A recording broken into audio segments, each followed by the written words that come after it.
I was okay because I've gotten up early every day because I need to kind of get settled on both the time zone. Well, we get daylight savings time, and I will cut 2 hours. So I've already compensating it for it, so to speak. So I'm good. Yeah. I have it easy with that. I've been switching time zones so many times, so often in my life that I'm fairly adept at working on That's it. good. Yeah, I think my record is 15 time zones in 24 hours. Oh my gosh.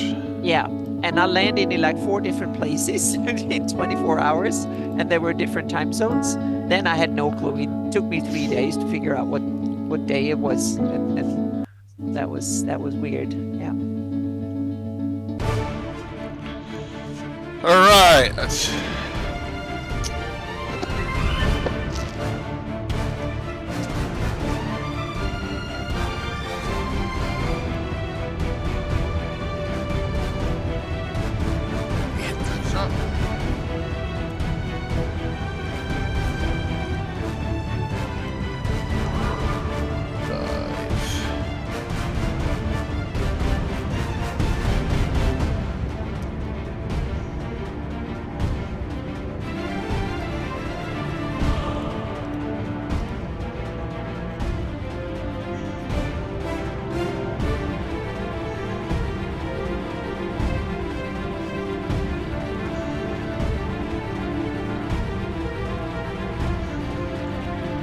Keeping an eye out for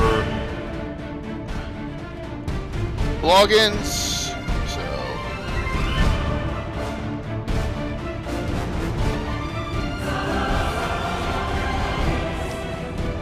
Whew.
Oh. Yeah. We had a little discussion about you after our game Saturday, Tim.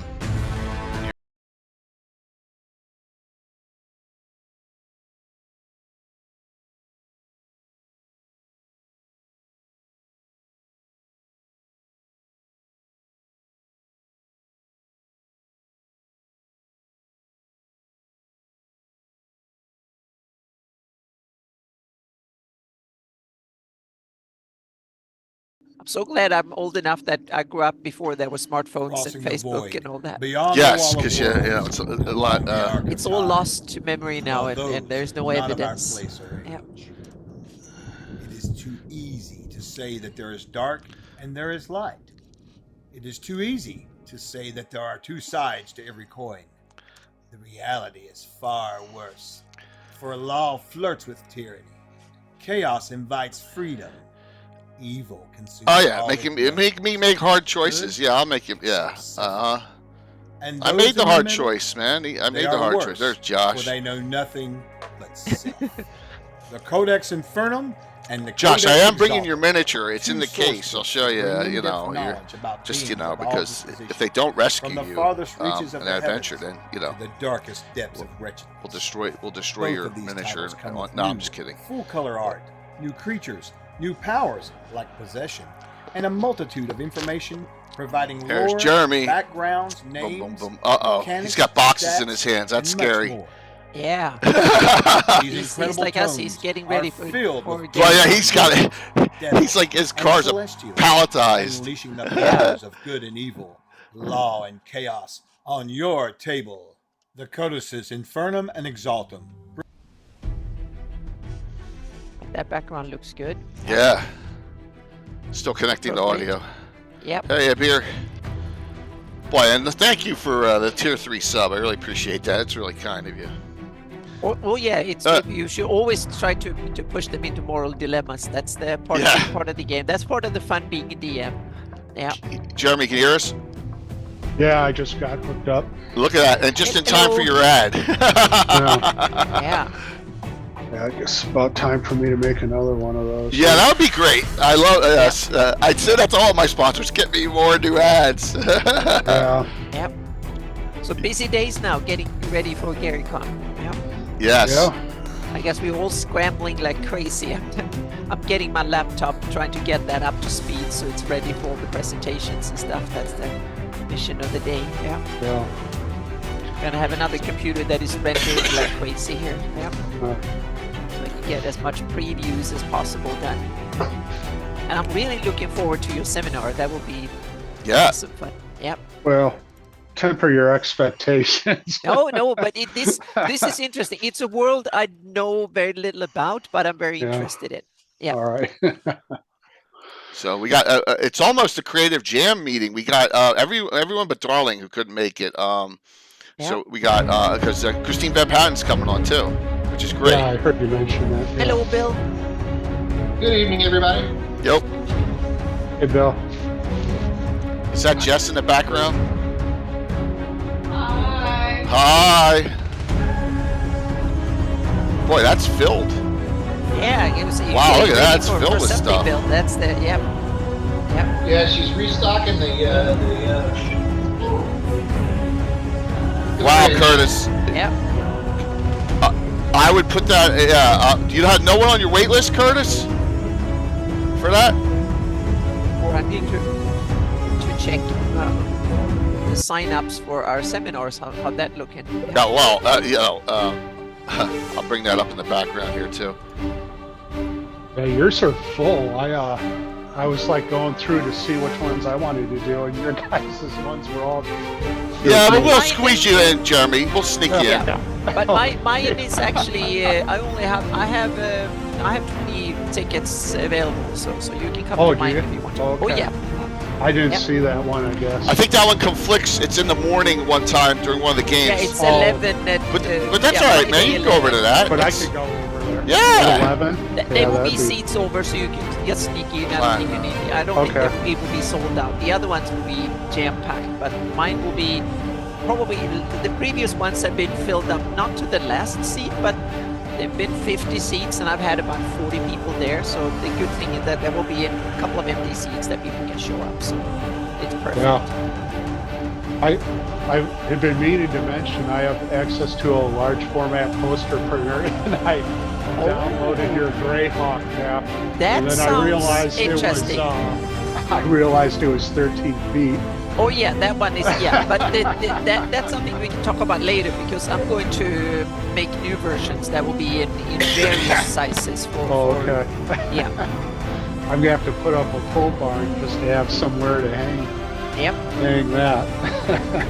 I just picked the original scale, and then the software Illustrator was so hard to rescale it. And so I was stuck with it, but now I'm using GIS, so it's much better. Now I can do the scale needed, so to speak, for different sizes. Sure. We're 6 minutes early, but who gives a shit, right? Yeah. Because I'm all confused with this daylight savings time anyway. So and Christine will be on shortly. So welcome, Anna, Bill Master Crafter, and Jeremy, Gamescape 3D, and we also have, Christine Van Patten, Moonlight Middies will be on. It's almost a jam session, but we're gonna just talk some fun things here. Talk about terrain, talk about minis, talk about Greyhawk, talk about GaryCon, wherever the discussion goes. So why don't we have our two guests here introduce themselves, and then we'll have Christine introduce herself when she comes on. Bill, kick us off here, man. Hi, you guys know me as Bill the Master Crafter from the regular Thursday night show. I build and paint whatever's needed. That's not my basement he's in right now, by the way, everyone. And doing it damn well too. Yep. Not my basement. I'm down in the workshop. Mm-hmm. Yeah, that's what my dungeon looks like. No, Coco, it doesn't. So he's at home, and that was his daughter wandering about there too. So I was released for the weekend. Good behavior. He's got. Notice he's probably got the piles on that table. What's that? That's an ice hockey thing, right? I was just going to say, you need to tell us what that looks very suspiciously interesting. That thing that is on the table behind you. Yeah. Oh, so it's an air hockey table. Yeah, it's an air hockey table. I thought it was a huge 3D printer or something. Yeah. Oh my God. That'd be nice. Yes. Yeah. That would be awesome. Bill's latest creation that Jeremy did, we had on the table yesterday morning, and we'll talk about that, how awesome that piece was. Yep. We'll go through a lot of stuff here, and we'll bounce around a lot. We got to figure out what we're giving away, too. I just put giveaways tonight. We'll figure that out, so as well. And, Bill, thanks for coming on. This is going to be a fun discussion. Jeremy, what's going on, man? Thanks for coming on. Mm-hmm. Yeah, happy to be here. Who are you? Tell everyone, because we got a lot of brand new viewers since last time you were on. Yeah. All right. Well, I am Gamescape 3D basically. I do everything from the modeling to the advertising to the customer service. So yeah, that's it. Right now, I'm in my garage, which is one of the sort of my three workspaces. You can kind of sort of see some stuff. I got some stuff set up on that back table there for the things we're putting together for Ed's game at GaryCon. That Anna's playing in. Anna's part of that group. So Anna's playing in that. Anna's part of that group. I get to see that too. Oh yeah, that's awesome. Absolutely. Yeah. Well, part of it, I don't have it all out, but I'm trying to get a few detail pieces done, which I'm not really otherwise bringing up because of how fragile that resin stuff is. Yeah. The PLA is the way to go in travel kits, definitely. Oh, sure. Yeah. So tonight we're gonna just have some fun here. This is a GaryCon Founders Legends prelude, but it's a little different in its scope. It's a prelude on the stuff that goes into putting together my game and some other people. Like, look, Stephen McCorney's come of all his Dwarven Forge, right? If you've seen some pictures on, on Facebook and wherever else, in Instagram where he posts, I mean, he's got a table that's like 18 feet long. Of just, so it's not just going to be me that's going to be like this. There's going to be a lot of other people, especially the war gamers up in the Legends of Wargaming room. There is a jousting field set up there. There are full-scale battles. Someone does the Battle of Emerald Meadows, right? Recreates that. So there is some other really great terrain and miniature stuff going. But we like to think that we're the cream of the crop here, right? Yes. Wow. So, absolutely. And think about this. Jeremy is still a one-man show, right? Yeah. I have one person doing a little bit to help me get some painting done, but I'm pretty hands-on with that, and it's been going. It's probably the first successful time I've had in terms of sort of incorporating someone and getting something out of it. but I won't have them permanently. That'll go on for a little while, and they'll Yeah. they'll split to go do something else here pretty soon.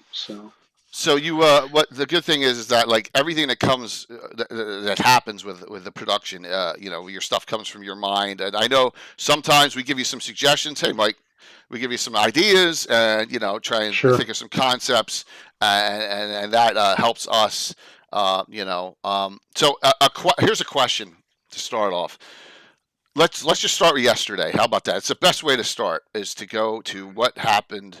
No, of course I got all this stuff up. All right. Just to give, let's talk about a time frame here. So before we really delve in, Anna, please feel free to ask questions at any point. Here is the front gate and the whole setup that we had yesterday morning. For it was a base of knolls. And the two brothers, George and Sims, that the bounty hunter had to locate and bring back. It was kind of I tricked them. How are you gonna? It's actually was a two-headed Etten, and they were arguing each other the whole time. How the heck are you gonna bring back an Etten alive? So they got half the fee because they brought him back dead. But so from this coming to my table, all right, what is the time frame from when this started in your concept, got it out, got it put out on your Patreon, got it put out in your tribes, printed it, got it to Bill, or Bill paints it up and then puts it on my table? Well, my version of it, like when I thought of it, put it out on Patreon and got my copy painted, was under 30 days. Wow. And then I guess I released this about 13 months ago. So Okay. This is an older it's one. on your table. Yeah. Yeah. I sent you guys the model sometime maybe 6 or 7 months after it was out.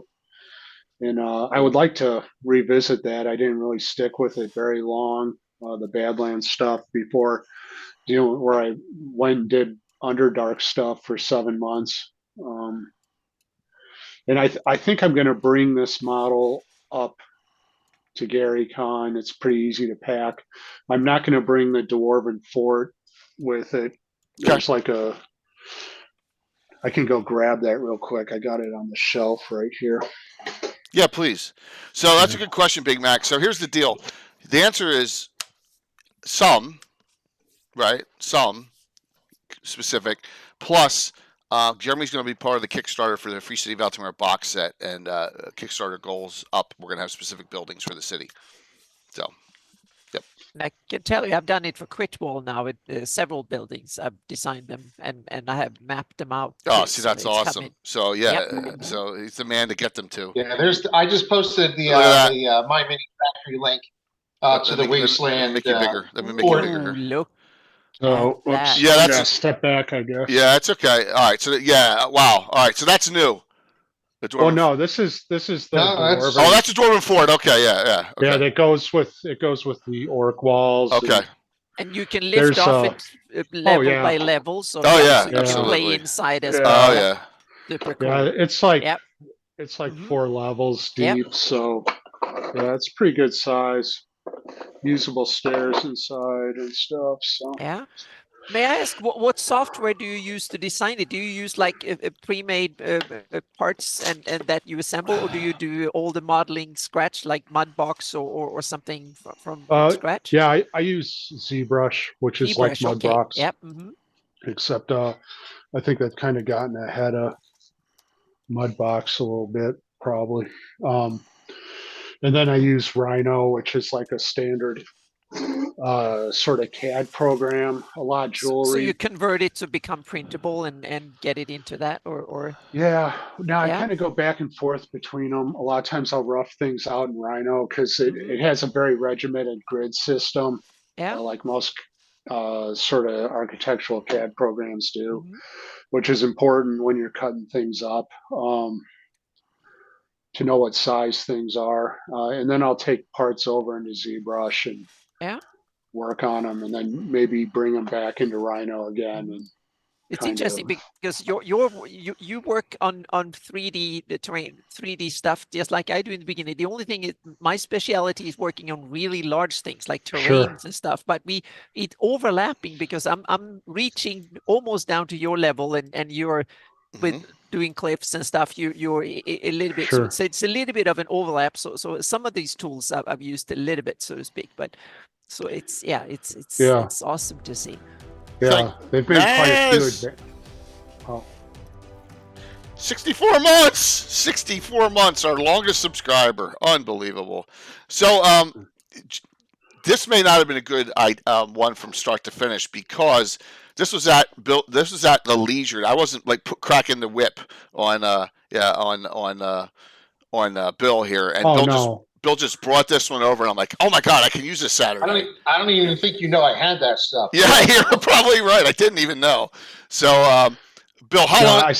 Yeah, go I ahead. sent that over with a bunch of other stuff, so I don't. Yeah, I don't. I think I might have sent that over at the same time I sent over the new keep walls and maybe some other You sent stuff. that when you sent all the hills. Oh, okay. So that's do you all right. send Bill? Do you get it printed, or do you just get the STL file and then print it at home, or which? No, Jeremy's been kind enough to send the printed stuff. Oh wow! Yeah. It saves us time. Yeah, I can imagine because it must take a long weeks. time to Oh, print. yeah. But you have some really cool 3D printers that can probably have good capacity. Yeah. Well, it still takes some time, but yeah, I do all right. Yeah, absolutely. It's like rendering for me. It's like you need to have the right stuff, and it just takes its time. So yeah. Yeah. Here comes Christine. So, Bill, how long did it take to adorn this thing all up once you started? Christine!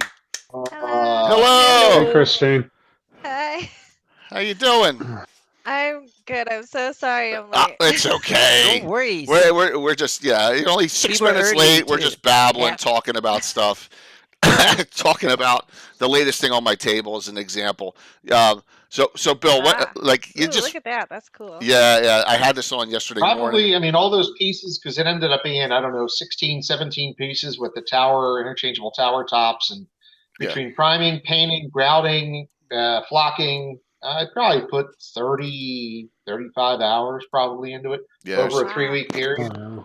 So with this, I used all but 2 pieces, Bill, in this setup. And the cool thing about these is this is completely modular, out, in and out, move them all around. However, they don't interlock. You don't even need to interlock. The way they're set up, you can't see where the gaps are. It's brilliantly done. So it was really it's great design, especially because you can change the wall directions around. You can reverse the L's, take the tower tops off, and spin them. Wherever you need them to be. It's a cool design. It's going to get a lot of use on our table for those outdoor humanoid fortresses, bandit fortress, all this kind of stuff, little enclaves. So yeah, it's another keeper. So I was really happy to get it. And you can see, I use these big pieces of Jeremy in the background here for passes. All the time. I'm ambushing. I ambushed them with Peridans yesterday morning behind, out there too. So yeah, it's really cool. But we're just trying to figure out. Those are great feats. Yeah, time frame is what we're thinking from start to finish. So, Christine, please tell everyone a little bit about yourself as you came on, because we got a lot of people who have a lot of new viewers who haven't seen you on a previous show. Yeah, I guess it's been a while since I've hung out with you guys. I missed you.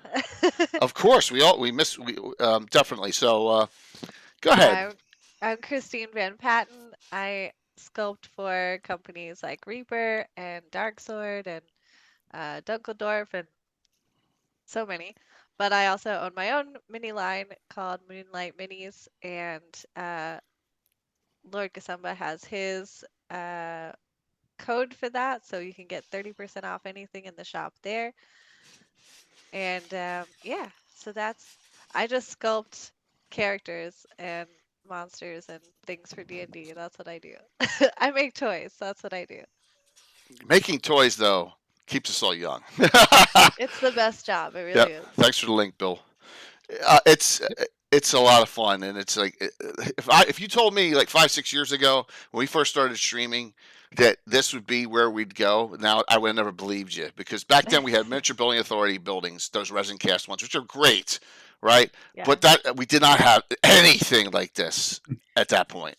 You know, it was Yeah, all the it was 3D all printing thing really yeah. changed the whole game. It was all Proxon. Bill had that Proxon and was cutting the foam, and you know this piece here would take a year to do it in the Right, old yeah. way. Yeah. For sure. So I'm always impressed with Jeremy's terrain stuff. It's so useful and so it has so much character, but then it's also like generic enough to be able to use in multiple scenarios or situations. And yeah, it's gorgeous.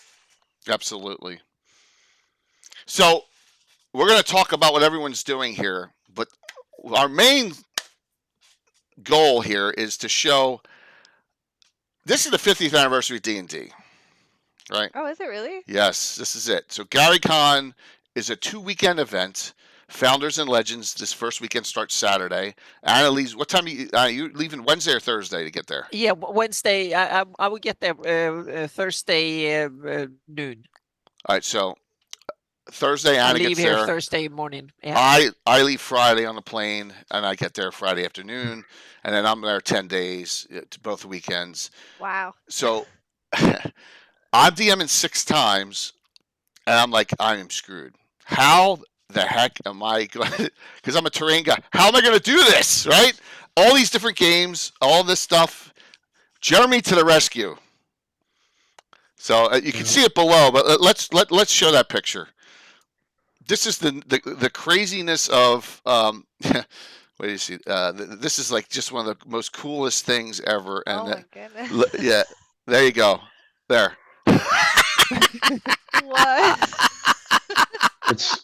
It's actually gotten bigger. I got. Oh my god. I don't know. I got to figure out if I'm bringing too much stuff or not, but I don't know. I'll just bring stuff up. It's and see only what the 50-year happens. anniversary once in your lifetime, so Yeah. bring the whole Yeah. band. Yeah, I don't think Yeah. we're living to see 100. So exactly. So Yeah. Exactly. we take Yeah. the chance now and go with it. Yeah. The CTOs. This is the pile of terrain that Jeremy's bringing for 2 things: for his seminar and for me for all my events. And we're going to show it.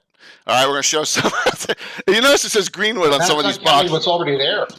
Yes, and we'll show that too. There's already a box there already because Jeremy won't be there. Well, there's 3 boxes. Here. Oh, there's 3 boxes there already. Oh my gosh.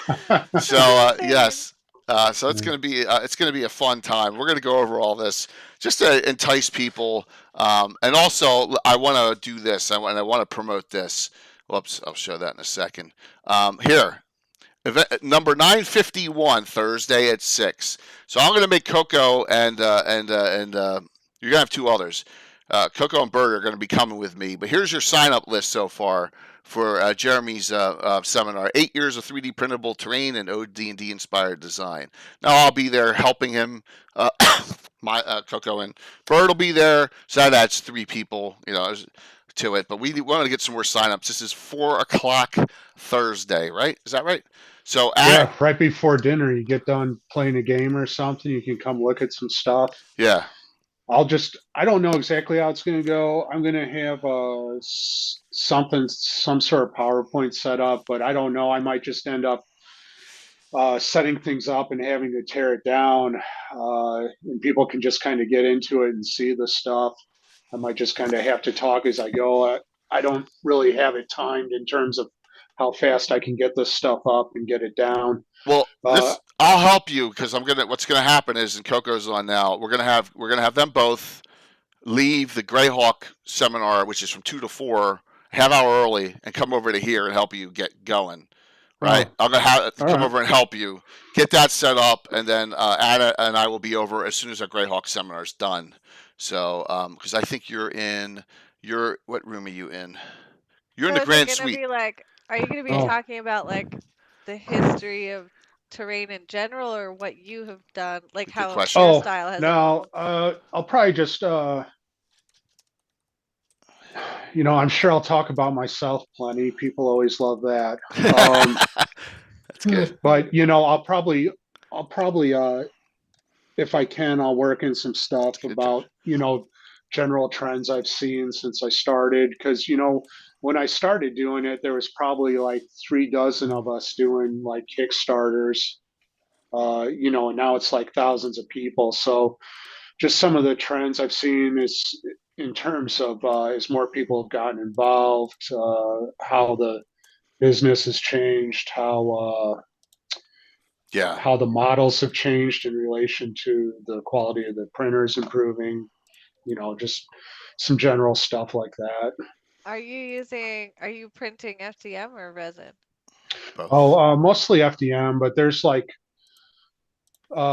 resin stuff, and you know, larger resin prints are becoming more prevalent. But you know, I feel like there's still a lot of issues with warping with larger resin prints after you print them.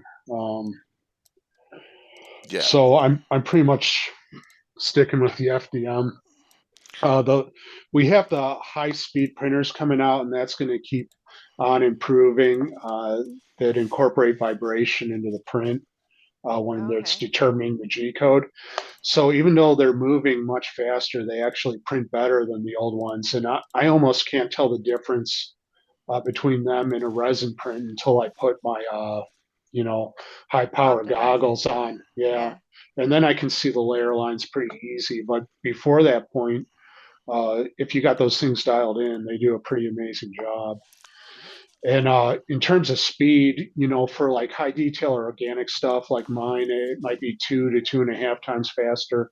But for like really flat things like roads um, that have previously been pretty time consuming to print, it can, you know, be anywhere from 3 to 7 times faster for flat, simple things. So it's a pretty substantial step forward, and they're really just getting started with it. So I think FDM probably isn't going anywhere. Yeah, You so. know. I think the FDM has a lot of advantages, especially for your application, right? One obvious one being that it's, you know, safe to touch and Oh yeah. play with and not, worry about resin around your kids or whatever. Um, and also just this simple scale of it. If you're doing something really big, obviously resin printers are going to take way, way, way longer to do than a FDM print, especially now that you're talking about with the faster print speed printers. Well, the high speed resin is like extremely fast. I have one, and it basically resin prints 5 times faster. So we're talking about double Wow. speed for FDM. But Wow. the problem is the smell is 3 times worse. Oh, Uh, geez. yeah. Yep. I And it haven't can had warp. time to dial in the supports yet so that they're as easy to get off as the old style. Uh, and there's just some limitation. And the problem is it's moving so fast that it's easy to fracture finer supports that might be easier to get off of the thing. And I just haven't had time to dig into it. But there's some nice advances with resin as well. Uh, the problem with resin is no matter how careful you are, eventually it goes everywhere. Right. Yeah. Um, So, an you know, application, I think Bill will tell you which one he prefers a lot more. So go ahead, man. I talk about like when you got to get stuff on our table. I think yeah, right, Well, I mean, for miniatures and stuff, resin is the way to go. I mean, right. it's oh it's yeah, smaller, it's faster. You know, I can print a mini in 2 hours. yeah. And it's going to be high detailed 4K. It's not going to have any issues. But if you're talking terrain and durability, PLA is it's the way to go. It's going to last longer. It's not going to warp quite as easy in printing because larger resin pieces will warp when you're trying to print them, especially if you don't get a good seat or your film is not good. So it just really depends on the application. I mean, for miniatures, I'm going to always do resin. Larger miniatures, I'm still going to do resin, and if it's terrain, it's going to be filament. I had a Yeah. question for you, Bill, actually. Um, Yeah.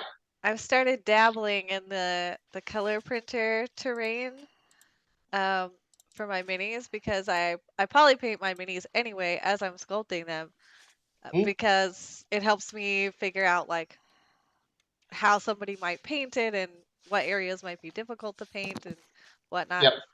So so I've been working with some people that have a new, it's not out yet, but it's like a new experimental color printer, and so they wanted to work with me and get some sample pieces for trying it out first.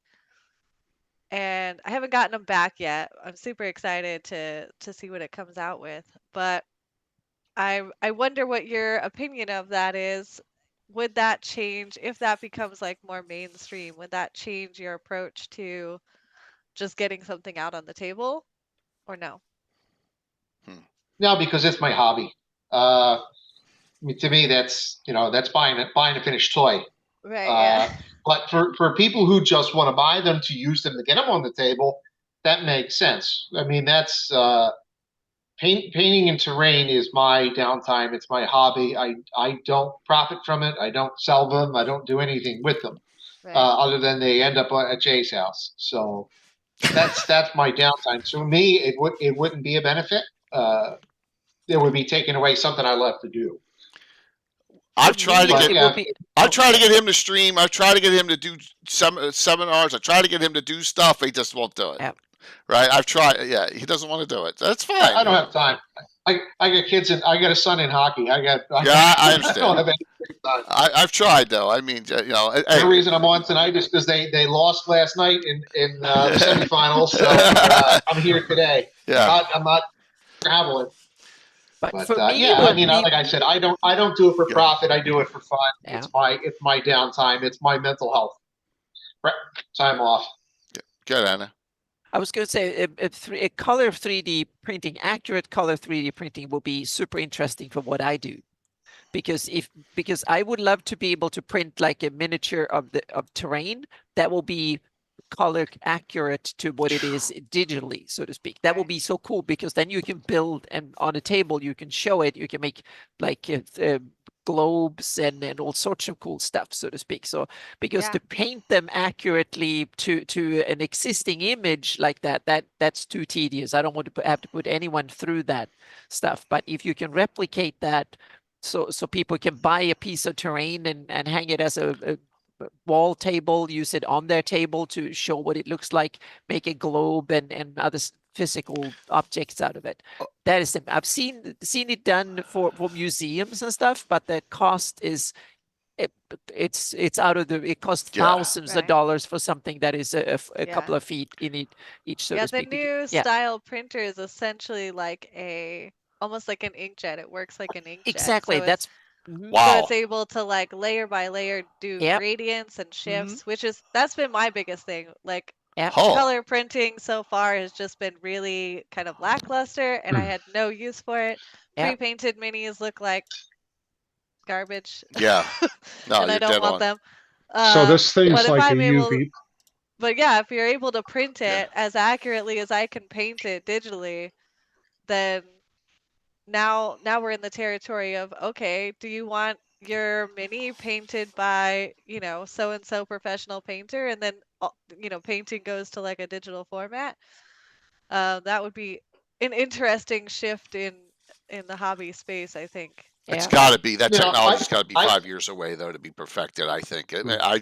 I'm sure it's a few years out. Yeah. I mean, I could see where it definitely would be a great tool.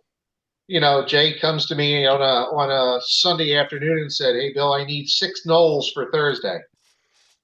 I'm not going to get 6 knolls done by Thursday. It's just not going to happen. Yeah. But if I can set the printer up, and it's done, and 5 hours later, I've got 4 or 5 minis done on the printer, and all I got to do is base them and touch them up. Then that would be a huge, I need 20 goblins. Okay, let me just print 20 goblins that are already pre-colored. So Bill, you'd have monsters on demand. Right. So Bill's doing that now for us, with the exception of he takes. And what's the company that does all the Lord of the Rings miniatures that you've been really pushing? Oh, I really like the Print Goes Ever On. Yeah, for many. So let's show this. Let's show what I spent my day doing here. And then we'll show Bill's expertise. So my goal is to get every painted miniature, because I don't want to damage them. I got this really good case. I forget it says case, whatever it is, case link, case matrix.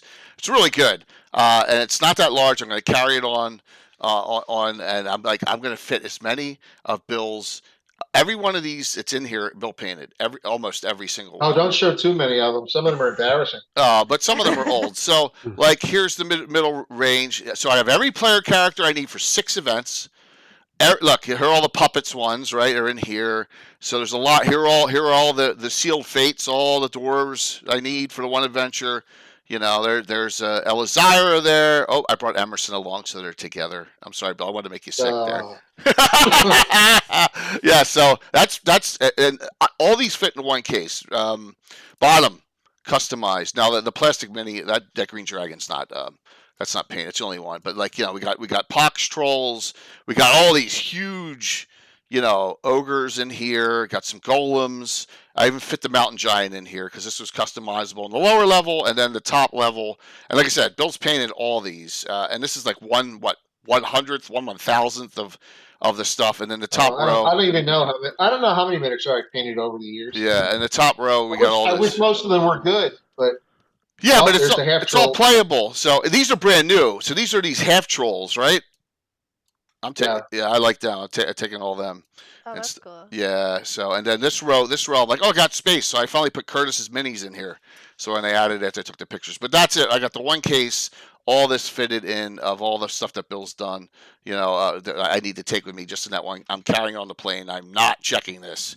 You know, so yeah, it's gonna be one of my two. Carry-on bags. So yeah. So just to show the amount of stuff that Bill does besides the terrain too and the miniatures, it's insane. So yeah, fun.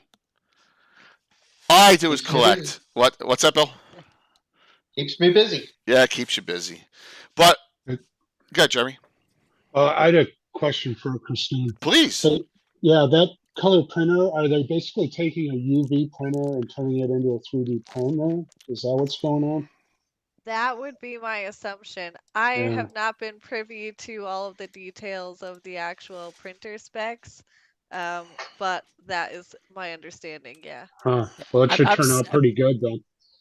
Yeah, I've seen a couple of them at SIGGRAPH last year. They showed off the latest, and they were kind of they had a couple of different models. They had a huge one that they used a kind of a plastic foam that was created, and then there was like a CNC machine that could actually drill out or form it. They had a laser and a CNC machine, and then they spray painted it using an inkjet. So therefore, and the plastic was like light gray, so it was like prime color, and that. But that was for doing like museum terrain and objects for museums and stuff, like models really large, and it could work up to 10 by 10 feet. So you can do like a car size thing in that thing in one go. But that was the big thing. And then they had a small one, and what it used, it was like a sort of granule little plastic, like tiny little beads that were like a millimeter or something, or a little bit less. And a sort of a laser that heated them up, and they spray painted them using an inkjet. And that was for things that were, what they showed were probably about a foot or so, 10 by 10 inches, roughly, something like that. And those were the two, and I forgot the company name, but it was inkjet and a sort of a powder that was then laser melted together with the ink blended in. And the big one, it could do really, really quick things, so to speak, and work fast over large areas. But the small one worked as it was slower than the regular 3D printer, what they said, but the quality was really, really high. And when you looked at it, it looked gorgeous. They could even do metal stuff because they had like a shininess thing they could put in, so they could make things that looked like glass and stuff like that too, that was transparent. So yeah, to me it was amazing, but it was a prototype thing, so it will be some years before it comes out. But the stuff looked gorgeous to me. It looked really, really believable and fantastic. But they said that a small little thing, they had various little objects that cost like hundreds of dollars to make per item so far, and the thing was probably closer to $500,000 or something to get, but it's coming there. Yeah. So the technology is there, so to speak. That was for probably that big manufacturing companies use for prototypes and stuff like that. So when money is not an object, they just want to have something cool quickly. Yeah. Well, if you had told us told us 5 years ago we'd be 3D printing and doing the stuff we're doing in miniatures now, Yeah. I would have said, it's just never going to be feasible. It's just going to be too expensive. Yeah. And now you can get a fairly decent older style resin printer for $100 and start printing miniatures. Yeah. Never thought that would be the case. Yeah. And also that Color 3D, the small one that printed a foot by a foot it was refrigerator size, but it looked like a thing that you could buy. It didn't look like a prototype. It looked like it had a serial number and a fancy outer skin and all that. And so it looked like something you moved, like a refrigerator size thing, and you plug it in, so to speak. So yeah. Jeremy, what's your largest base printer? Is it a foot by foot now?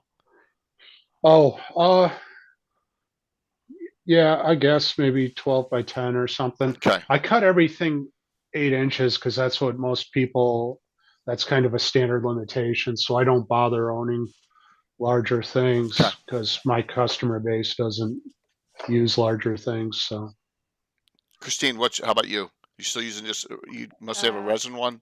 We're doing the Sonic Mighty 8K. So it's like this big of a plate. Okay. I don't know. Yeah. It's pretty decent. I could fit some. Yeah, it's an 8 or 10 inch plate. I forget what it has. Yeah. Yeah. And our PLA ones haven't been running for a long time. Bill's only printing out resin because Jeremy keeps us so inundated with stuff that he's just printing out minis on his own at this point. We're not really even printing out terrain. Yeah, I'm caught up on all the big stuff now. I just got the odds and ends boxes stuff. Well, there'll be more coming, I'm sure. I'm printing some chicken legs right now because I'm gonna make a Baba Yaga's hut. Nice. Oh, nice. Yeah. Nice. Yeah, we haven't unboxed the Reaper one yet. We've left that mint in box right now. We have that big one, so we've left the other ship. Yeah. Yeah, it's a nice. That was a very impressive sculpt. Absolutely, really a good one. There's a lot of painted one, and we're gonna save one. All right, so Founders and Legends is the first weekend. And I guess, Jeremy, you're saying this is box 1 of 3. There's this one box says Catacomb on it is there, and there's 2 other boxes in 3 separate boxes, or 1 big box with boxes inside it. No, it's 3 boxes that size. They're easy to move and carry around. Okay. So it's 3 different styles of walls, and you'll probably need to use them all to sort of. I'm sorry, it's 4 boxes because there's another box with like special parts in it. And the underlays too, right? Some of the underlays. Yeah, I sent you that battle mat, the big 4x4 gray one there. Nice. So. And you ask, why do you need all this? Well, when you run old school dungeon crawls, I'm running this for 3 days.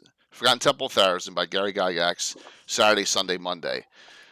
And you just open this up, and you can just see why. I got an old one just because I'm going to destroy it there. How do you do this on a table? You can't. These old school style adventures, you need to have something kind of transportable, and Dormforge is too heavy. So, Jeremy, explain the Catacomb system you have here. Well, what it is they got magnets, just a single magnet, and some of them have the magnets installed, some of them don't. Okay. And then you just kind of flip them around and click it together. Each wall is tapered to add stability. So each wall is basically like this in some way. So you really can't knock them over very easily compared to like just a straight standing wall. And between that and the magnets, you just kind of flip them together.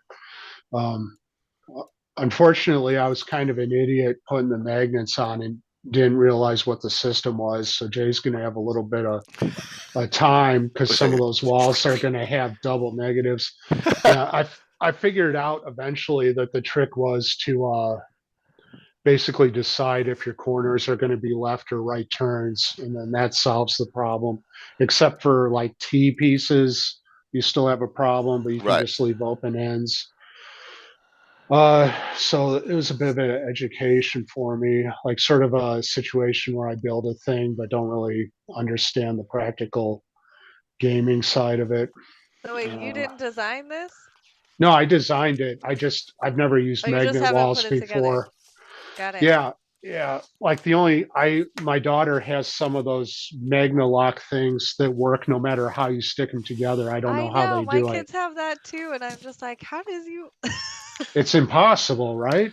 I have Yeah. no idea. But look at this. It's perfect for the entrance to the. It's perfect for that, right? Oh, sure. Perfect. Yeah. Yeah. Perfect Yeah. for going into the Forgotten Temple, right? Just it's going to be an easy set for this, and that's why it had to be. And we were trying to figure out how the hell are we going to have it there before without shipping it. And Jeremy's parents live like 20 minutes away from Lake Geneva. Yeah, I'm from Woodstock, Illinois. It's just south of the border. Right. It's where Groundhog Day was filmed. They don't let you forget it if you ever go there to visit. Yeah. So, and actually, the volunteers I dropped the stuff off with, their parents actually run a couple of bed and breakfasts there now. One of the houses is actually the main house from Groundhog's Day, where Bill Murray Oh, Yeah, cool. like it's pretty stayed. cool. So That would be yeah, a cool Hey, bed Tim. breakfast. Yeah. Yeah, so the first weekend is set where I will use all this. I may need some of this for the Slav game too, and maybe Ed's, but I don't think so. But yeah, so this is my. He dropped off over Christmas. It's been there. I'll pick it up Friday, and I'm running. So Curtis, if he's on, is in the game. His friend Brett's in the game. Other people from the community that are in this game. Let me see. There's a whole bunch of other people. Oh, and of course, our good friend Todd Stashwick's playing now. He won, So, and notice I said hour.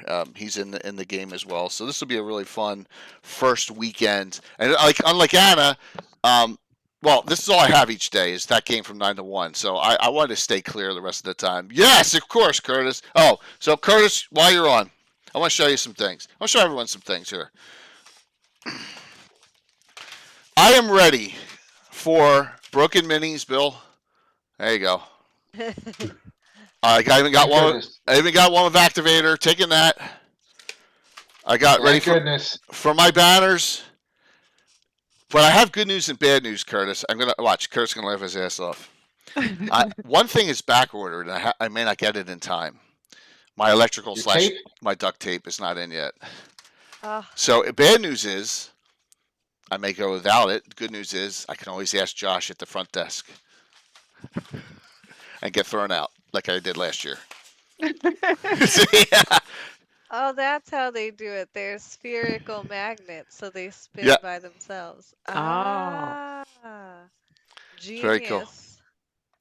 Yes, in the middle of the badge registration, I'll run up and say, I need electrical tape. And then Josh, put the quote in, Curtis, what Josh will say. Yeah, there's an exact quote he says all the time. So, but no, I'm just kidding. Hopefully it'll be here by Tuesday, so I'll have my own tape. But yeah, so I'm excited about this first weekend.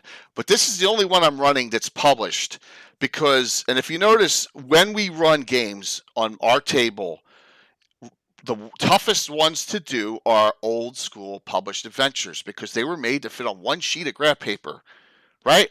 Well, how do you translate that to a table? It's almost impossible. So that's Yeah. why, yes. Jay, we love you. Now get out. Exactly. That's exactly what he says every time. But the other adventures are going to be custom Greyhawk ones. So, well, Jeremy, I really appreciate you dropping them off. So, what other questions for that first weekend does anyone have? Bill, anything on those? Wait, you think we'll get some use out of this too at some point, right? We'll get some use out of these catacomb sets too. Oh, they're great pieces. I Yeah, mean, and, yeah. and there's Jeremy, if I remember right, you have a mindset that's very similar, right? yeah, that was sent there, and the mindset's totally painted. You can see that on Instagram. And then I also have like regular like dungeon wall set because Jay needed like a circular room. Yes, And, yeah. I got that in there too. The cyst. Yeah. It's a great adventure for Thurston. So I imagine like running a traditional adventure, the problem is like you have such a limited time that you're almost forced to like break it down to like 3 or 4 encounters. Yeah. Right?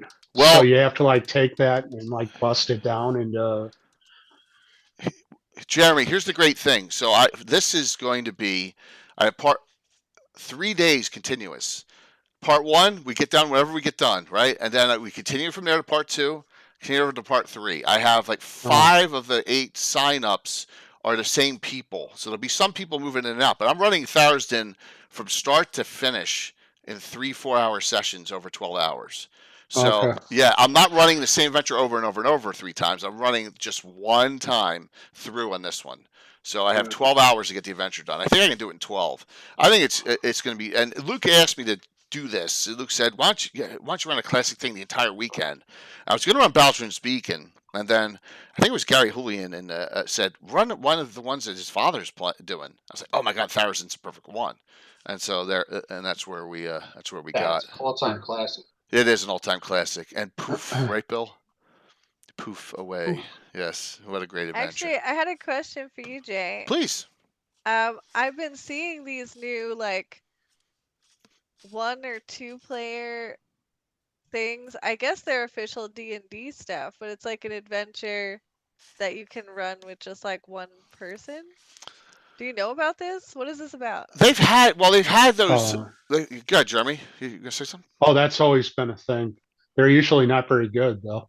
Yeah, in my opinion. Yeah, there are a lot of. It's called. Back in the old school days, they wanted to try some things. They called solo play. They had those, and they had one-on-one adventures where you was one DM, one player. So it's a good way to get I see it as a good way to get introduced to the game.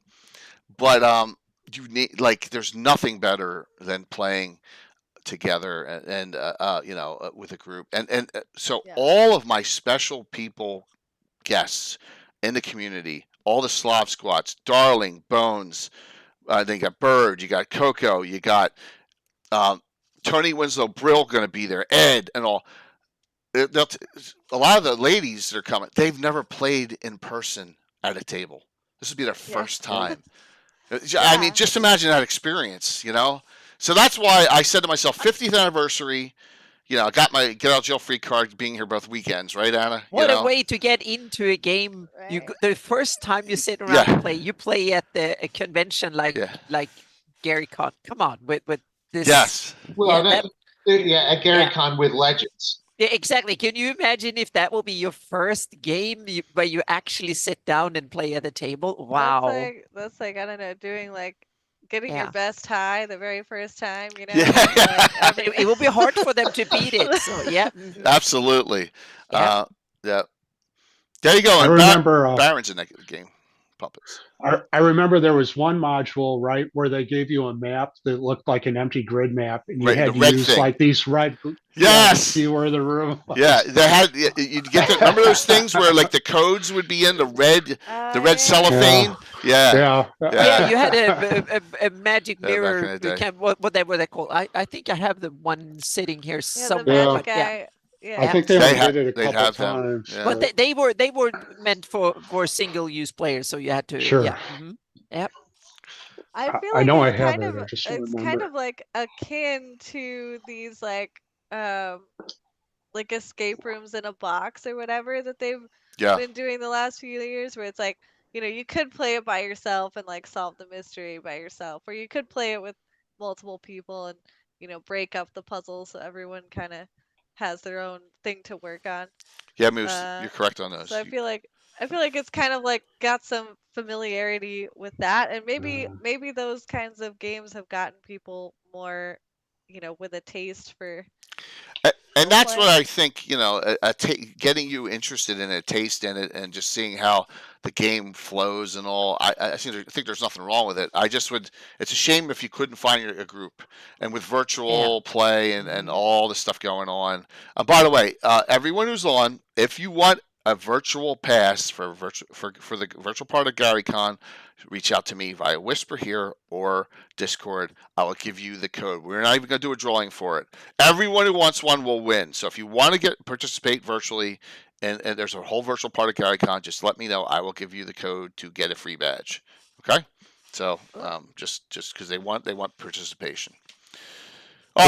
Those adventure in the books were always really captivating. And I feel like those single adventures were kind of an attempt to sort of capture that.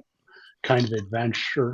Oh and yeah, go to the it's, page. and- This page. Go to that page. yeah, Those. Yeah, Oh, yeah, yeah. absolutely. yeah, Choose your own adventure books. Yeah. Yeah. yeah. We read the covers off of those things. I think we read more of those than we played games. You Yeah, I know, definitely had a small collection of those myself as a kid. It's and anything that they can do to keep the game interesting. And there's a lot. Hey, darling. Hey. Darling! Hello. I know. Darling couldn't. I invited Darling on too, but I think she had to dress up for a cosplay for the game she's in later. So, oh my gosh, Robert Hartley coming in. Robert, well, Hartley and AJ will both be at GaryCon. Robert is coming from New Zealand to be there, and I'm looking forward to hanging with him. And I can't find his shout out. Holy jeez. Thanks, Robert. Thank you. We're talking miniatures and terrain. Everything we're going to be doing at GaryCon.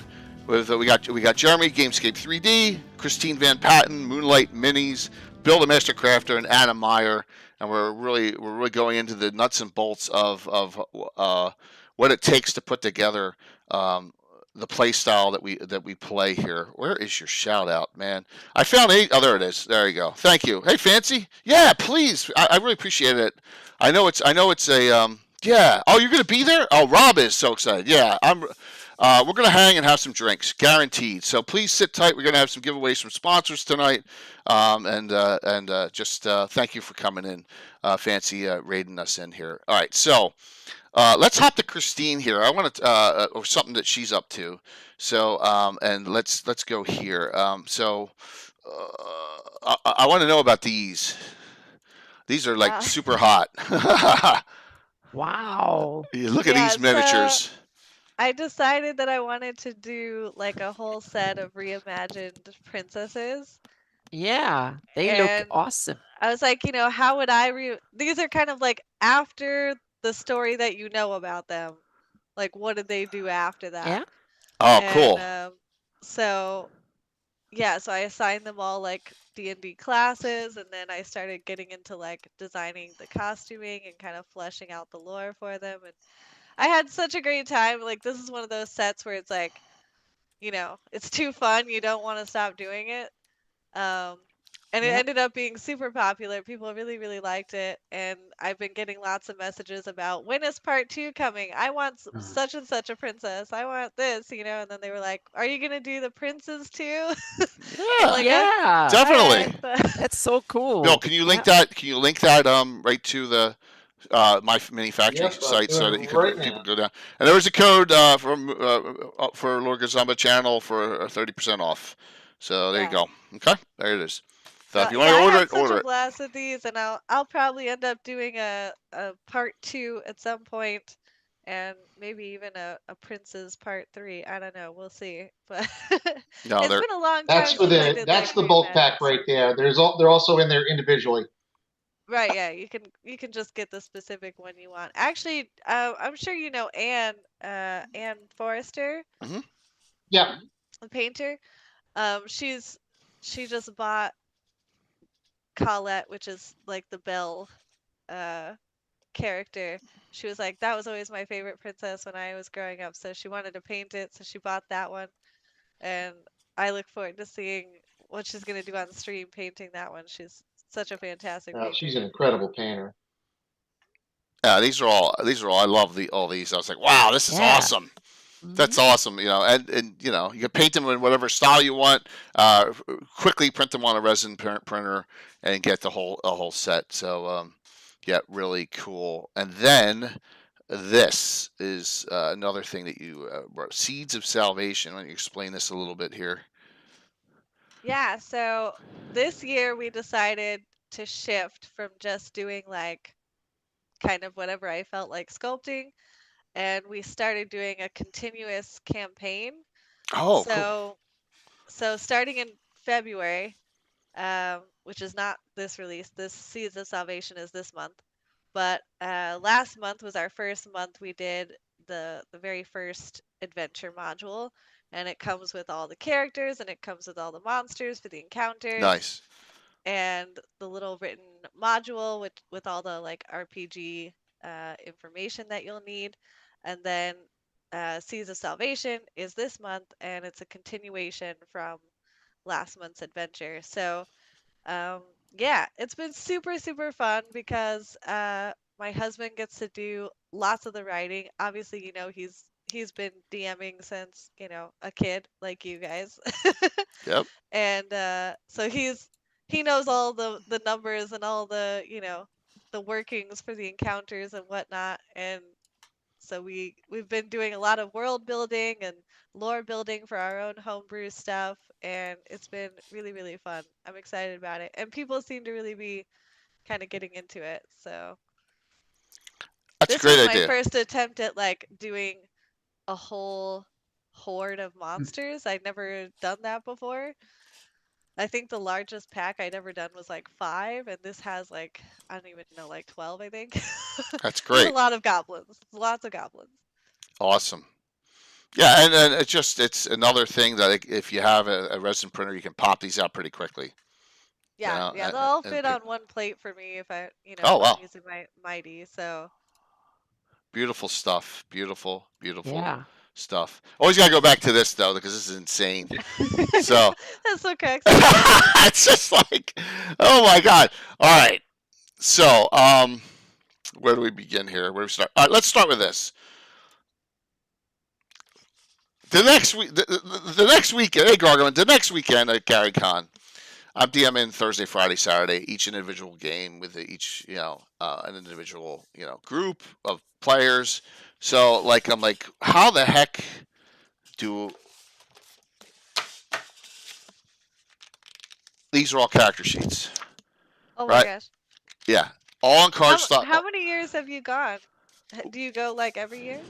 This is my third straight year going, but this being the big one, I went all out, this time. So adventure number 1 on GaryCon Thursday morning is this one's not an official campaign one. This is a reworking of it. This one is from the fundraiser from the year before when I ran Puppets and then some. Right. So I took the terrible adventure. Sorry if anyone wrote it, Puppets. Added a little spritz here and there, and then just tortured the players, right? I mean, literally at Greenwood, I took Little Bo Peep with the frickin' with her what do you call it, her cane or whatever, and tried strangling his character with it. I mean, just crazy stuff. Coco's playing, and she's scared to death of clowns. Look, there's a clown mini in here. Yeah, so it's gonna be awesome.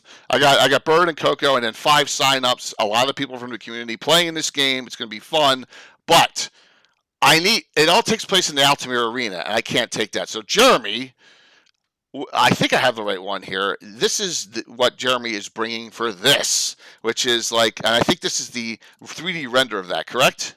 Is that it? Yeah, it's the center stage is removable, and then it becomes it's basically a 1 by 3 foot arena after you take that stage out. Wow. Right. So it's, or maybe not 3 foot, maybe it's 2.5 feet. It's big. I'm not going to tell you, Jeff. You're not going to know anything else. It's just like you saw it. You can watch the adventure.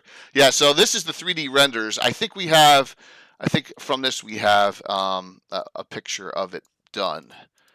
There we go. Right. Yeah, I sent you some. Yeah. Yeah. There it is. And those rooms on the side are all jail cells with doors, so you can like release. Yeah, things out here. Right into the Yeah. arena. Oh, that's awesome. Yeah. So so this is day 1. This is Thursday's terrain for the final encounter for Puppets and then some. Yes, just going to be a fun. So this is the terrain that is.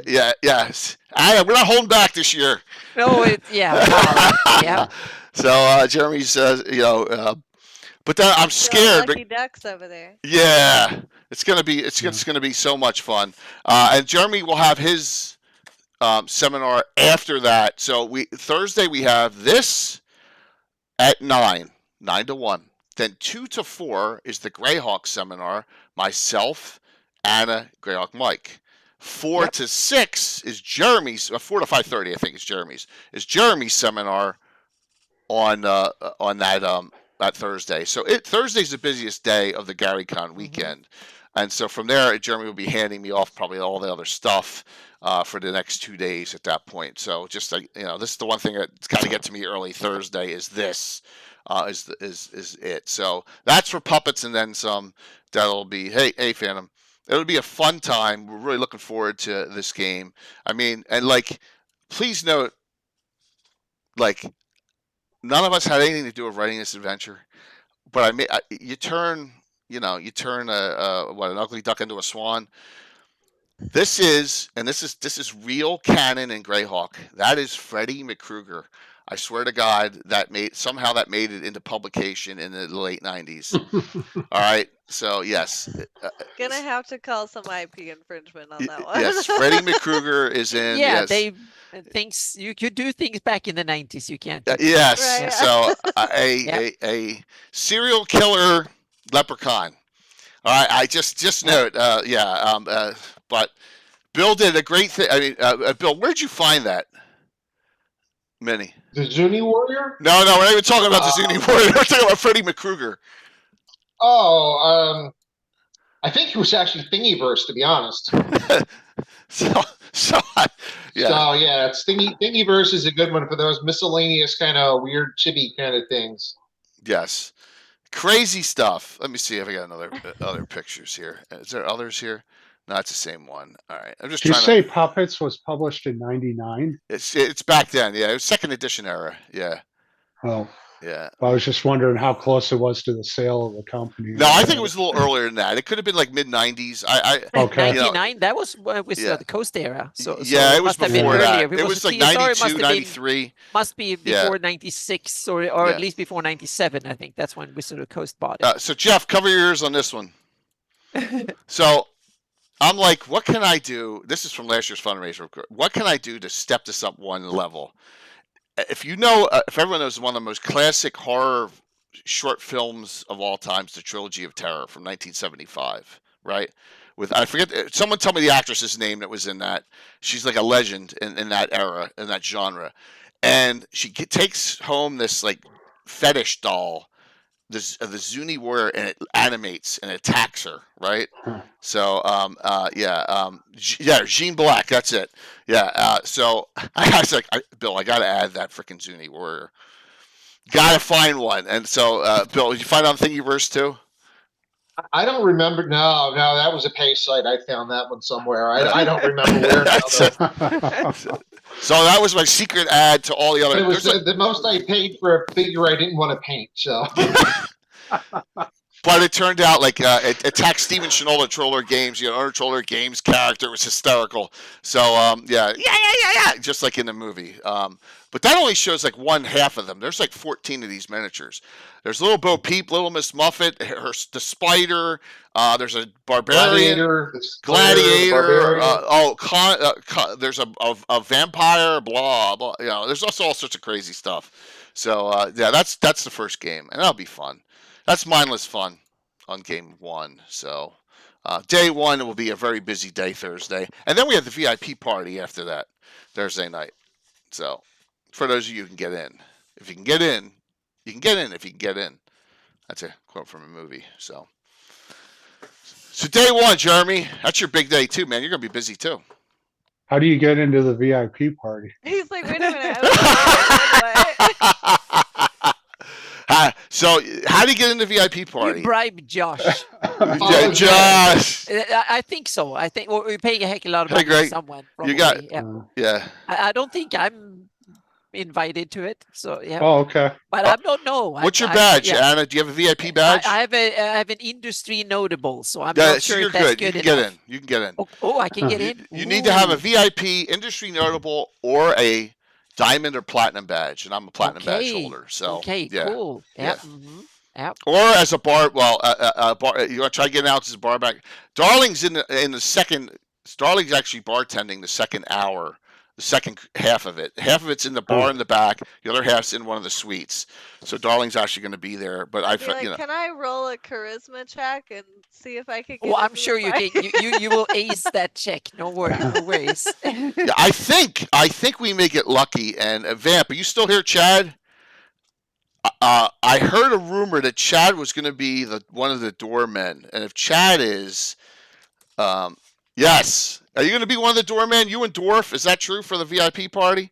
See, you don't have to tell me if you want to tell me off camera so people aren't harassing you. Yes. There you go. So we know one of the doormen. So there you go. So I'll grease you. I'll grease you a little bit if I have to get some people in. So Yeah. we got to take that party over Thursday night. Jay gets everybody in it everywhere. So that's his mission. They are. The He's at Angels club are and definitely. he opens the door to everybody. Yes, I'm gonna be making it rain or something. Yeah, I don't know. So, yeah, I'm not. Yeah, so that's gonna be a fun party. That's Thursday. So Thursday's just a busy day. Day one. Okay. Deep breath. Day two. I always like to make my second day busy. Like when I go to ReaperCon, Yes. I'll go on Wednesday and I'll show up like real hella early and then just chill until like the meet and greet on Wednesday night. Unload, get, Right. travel stuff done and like start setting up booth stuff, but like not stressing. And then the next day is like that's my everything is happening all at once day. And then I try to like take it relatively easy. Yeah. So, The good thing is now we've been there for like almost a week when it Yeah. starts.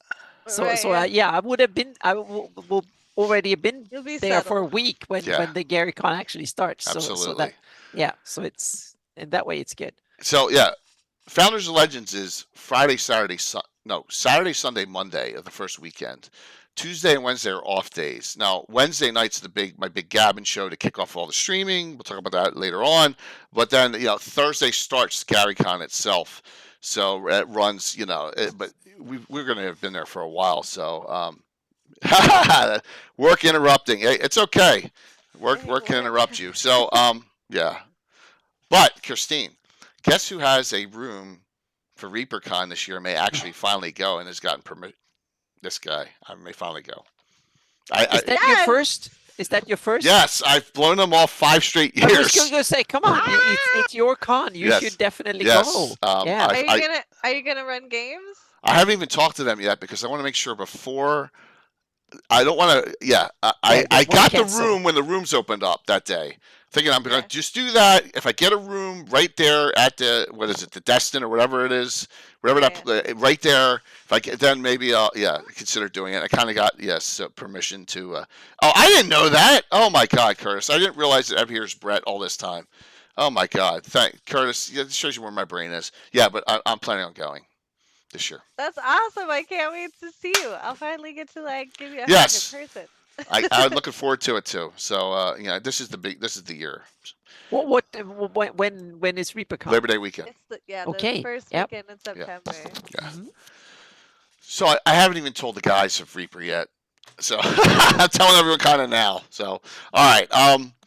Day 2 brings the craziest of the games. Yeah, Incognito's fine, man. Puppets wasn't the craziest game? No. Hopefully Darling is still on because Day 2 is the craziest of the games when the Slav Squad shows up. And it's called Retaliation and Revenge. So the Slavs are going to have a little bit of an issue where a couple of their members, including Josh's character, because Josh really can't play in it. I'm gonna bring up some of your walls, Jeremy, and then I'll show you. Sure.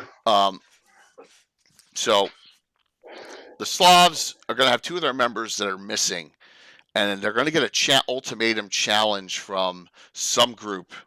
If you want your players back alive, meet us here. Well, Jeremy did this all up, and we immediately, and Anna knows this, incorporated this to the northwest gate of the Free City of Altamira on her map.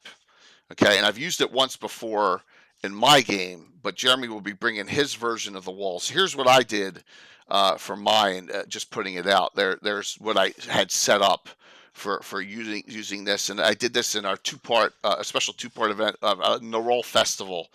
So these are the ones that Bill did up. So we're going to use this wall section. It's going to be where the main hubbub takes place at that gate house. And the Slav Squad's the all-female cast.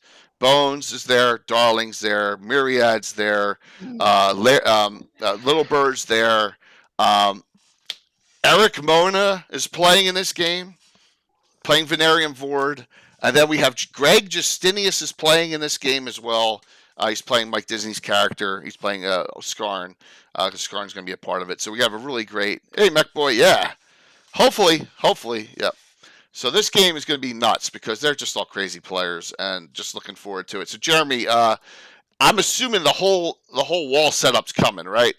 The whole. I'm bringing the 2 corner towers, the main gate, 4 straight sections, and 4 transition parts, including 45-degree turns, towers. So yeah, you'll have. I mean, if that's the amount of space you need, you'll have that. That is 6 straight sections. I'm not 4's bringing enough. 6. Yeah. 4's enough. So you'll be okay. We're in a boardroom. We're in the boardroom just like we were at Reds games last year, the Fontana Bay boardroom. The table's like 6 feet wide by 18 feet long. So, right, so we got plenty of room here, and this will be streamed. This is an official campaign event. So unlike the others, which are just we're playing games, this game counts in the campaign. So yeah, it's an actual campaign. I'll have those buildings there also for Ed's game, and then I'm bringing 4 timber frames if you need those, and Awesome. Yeah, the stuff that's in here. Some other stuff that would probably work with that. Let me see. Here's another angle from that with the front. Here's a question: Do I need to bring the front models here? No, I'm bringing them. Okay. I'm bubble wrapping them and Nice. bringing them. Man, So I'm I spoiled. remember that piece. We played that piece when I was playing with you. Yeah, it's nice, isn't it? yeah. I love it. It's Yeah, some great okay. stuff. Wonderful, wonderful. So this is day 2. This is Friday. Slav Squad playing. After that, we have a little bit of a break this time. Our sex seminar is only not till 4, and that's the one that is the big penultimate seminar of all seminars. This one here, which sold out in 30 minutes. Legendary Maps of the Forgotten Realms of for the Forgotten Realms in Greyhawk with Anna, myself, and Ned Greenwood. There are, as you can see, it is sold out. And there 50 seats and 50 tickets. And there are 9 people on a wait list for a seminar, which is insane. Wow. It's insane. Robert Hartley's in here. There's all sorts of big name people coming in to watch this one. So we have maps from Ed to go back to the 60s. Mm-hmm. Before D&D even existed. So we're excited about this. This is kind of, we did this in a fantasy mapping show, but So that is at 4:00, and then We can mention I have mine on Friday at 11 a.m. Yep. My own one for 2 hours as well that day too. So from 11 to 1, if you want to drop out of watching the Slav game and go over to Anna's. Anna, how many open seats do you there are have? about 20 tickets seats left, left on my seminar. So and I don't think it will be completely filled up. So you can come in if you during the seminar as well. Yeah. So I will live stream as much as I can. Okay, seminars. We're pretty successful at live streaming them. All right, I will do as much as I can. Some events I'm not going to be able to live stream. I don't think the Puppets game I will be because I'm in a room with 3 other DMs. I just don't think that'll work.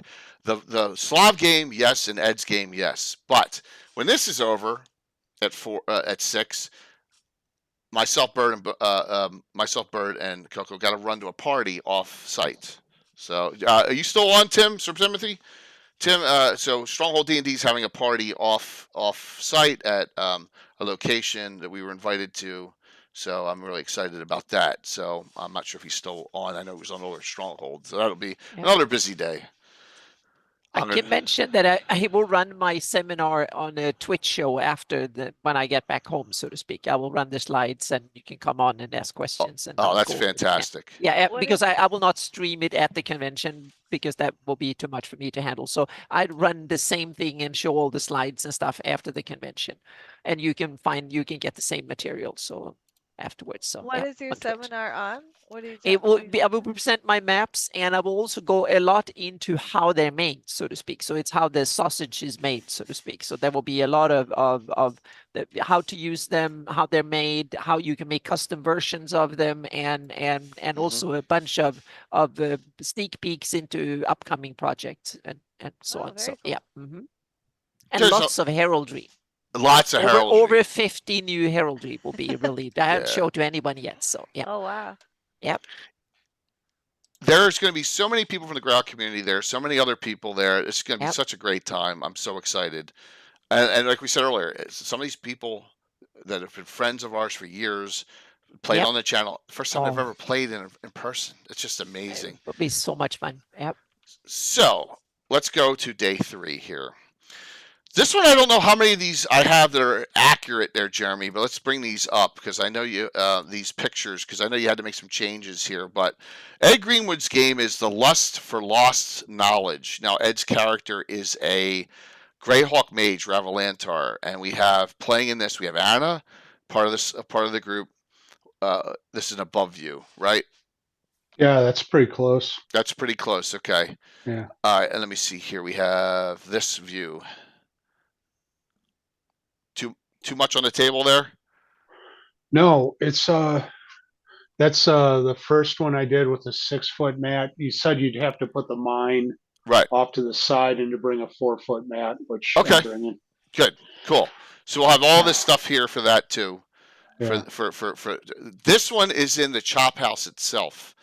So this one, we're actually in the chop house behind the glass doors. That's the main hallway. It's going to be awesome. Tony Winslow Brill's playing in it. Chuck Cumbo's playing in it. Bill Meinhardt, Alex Antiquitous is playing Eric Boyd's character Telegord. And then we got one other sign up who's playing an Earth Elementalist. So we're going to have a real fun one with this one. Looking forward to that. Plus I got I always have surprises for Ed. Always use Ed's stuff against him. Yeah.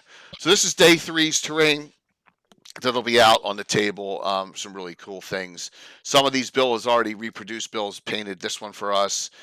This one's part of your hag hut, right? That you did, right? Well, you guys just used it for that. It's just a standalone. It's just a standalone thing. Yeah. It'll be familiar territory for you. Very cool. I love. Like I said, it's going to be a great table. This will be our final game by DM after our sixth and final session, and having it for Ed and the group. Really exciting. Thank you, Howard Curry. Thank you for the resub there. And that'll finish it up now. I'm scheduled to play in Stefan Picorni's game. We'll have some fun with that after this. Yeah. So that's all the stuff that Jeremy.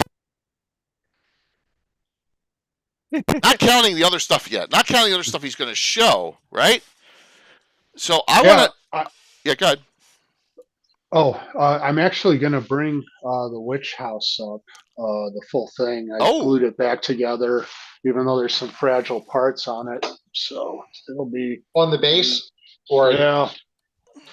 That's so a great I'll have piece with the riser. Yeah, that is an awesome piece. Oh wow, that's so cool. Yeah, it's pretty. It's probably the piece I've done that's closest to art, I guess. Yeah, that's fantastic. So, man. Yeah, that's a wonderful piece. Bill, is that the same house that we have that's on below, right? That we use for the witch's hut? Yeah, yes, I think you guys got the A-frame. Yeah, right. We have it for the overboard setup. Yeah. Okay. Yeah, it was the one that Mike Disney helped kind of design. Yeah, awesome. He came up with. He sent me some sketches of different things, and one of them was a frame with 2 houses or 2 towers on it, and I was like, well, I've never seen that before. You know, a witch house is always some kind of hobbit-looking thing, so I always do the thing that seems like nobody's done it before. So I have that problem too. I'm like, yeah. if it's been done before, I don't want to do it. Yeah. Understood. I mean, that's just like, that's why I don't want to sound arrogant, but when Jeremy does something new, I want to beat everyone else out to using it, right? For the most, as much as possible. Like, I'm really excited. Now, all you people know I use the Dwarven Low Road all the time in Lort Mills. This piece, this I am super excited for, right? Oh, man. Wow. Oh yeah, Oh, my God. yeah. Bill's popping his blood vessels in his head right now. Dude, tell me that's not awesome. Yeah. That is some nice stuff. So I this got it out. I got it out on the table right now. I can, yeah, if you want to put me on, I'll try and use the computer to yeah, sure. sort of show it. Oh wow, look at Oh, that. cool. Yeah, nice. So really cool. Yeah. My That- thoughts are like you guys don't really have space for it, but I was thinking maybe I could just mail it out to you to use. Because by the time I'm done building on this, it's actually going to need like an 8x8 foot table. Well, that sounds familiar. Oh. Who has an 8 foot by 8 foot table? I only know one person actually, Jack. Bill's next. See, Bill, I said the next big project would not be a problem. Yeah, you just have to put return postage on it and send it back, I guess. So That's gonna be yeah. that's gonna be So- a fantastic. Yeah. So, what were your what were your thoughts on concept on this? I mean, like, Actually, I had done Lost Road things that almost just like this years ago in 2020, after the Roads to Adventure Kickstarter. right. And Century on 3D, the guy who runs that got to me, John, and he said, I've really been selling a lot of those, but it's a little out of date. And it was because, back then printers weren't very good. So I'd made the rune walls really thin, and there was a lot of things I did to kind of optimize print time that makes it kind of out of date now. So I just did a redo on the base roads, and then I came up with the idea of doing raised sidewalks to create sort of a trench warfare type scenario. Yeah. If people were interested in that. And I got things I'm going to be adding to it, like dilapidated outer walls that can run along the side of the street in areas where maybe people don't want to like have built up urban area. And there'll be some other things like blowing out walls from meteor strikes and things like that to sort of create a story about how this place, ceased to exist or whatever. And that's what those larger stones are. They're just sort of like these stones that came shooting out of the ground to sort of. Yeah, they look really awesome. We need those right Yeah. away, man, to supplement Yeah. the other ones we have. Yeah, they're perfect.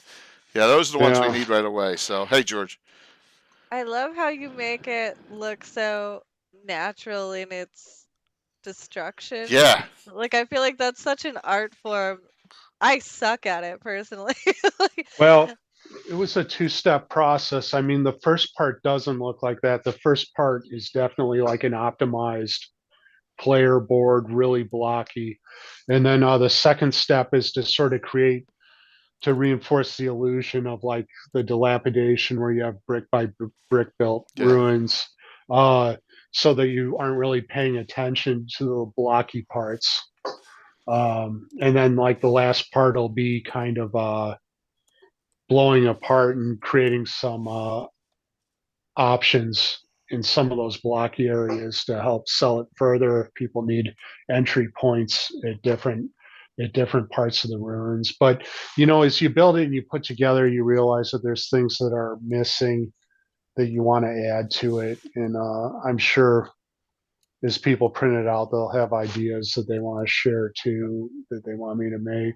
So it's fine. I haven't done runes in a long time because everybody always does runes, Yeah. So it's just not sort like of that like, they don't. No, but see, these I can see these running in those dwarven halls, and the columns are crumbled and all above ground and below for this. I mean, I can just Yeah. see this part of and that's the great thing is that using Dwarven Forge is okay, but this is another level, right? Bill, what are your thoughts? Well, because you have levels here.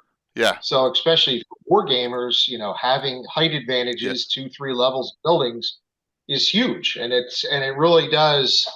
I mean, look at that. What that central thing is? What, 1, 2, 3, 4 levels higher? Yeah, Because it's 2 levels higher on top of a raised platform already. That verticality really does change the appearance when you're looking down the table, We could have some especially great. for line of sight games. We got some great mega adventure on this. Do something Yeah. momentous with this stuff. Oh my God, yeah, it's really, really good. Well, I could see a Will adventure there, the Lost City of the Soul. Yeah, absolutely. That's another one too. That would be great. Outdoor. Yeah, Yeah, absolutely. any kind of Lost City thing. Yeah. That would just be awesome.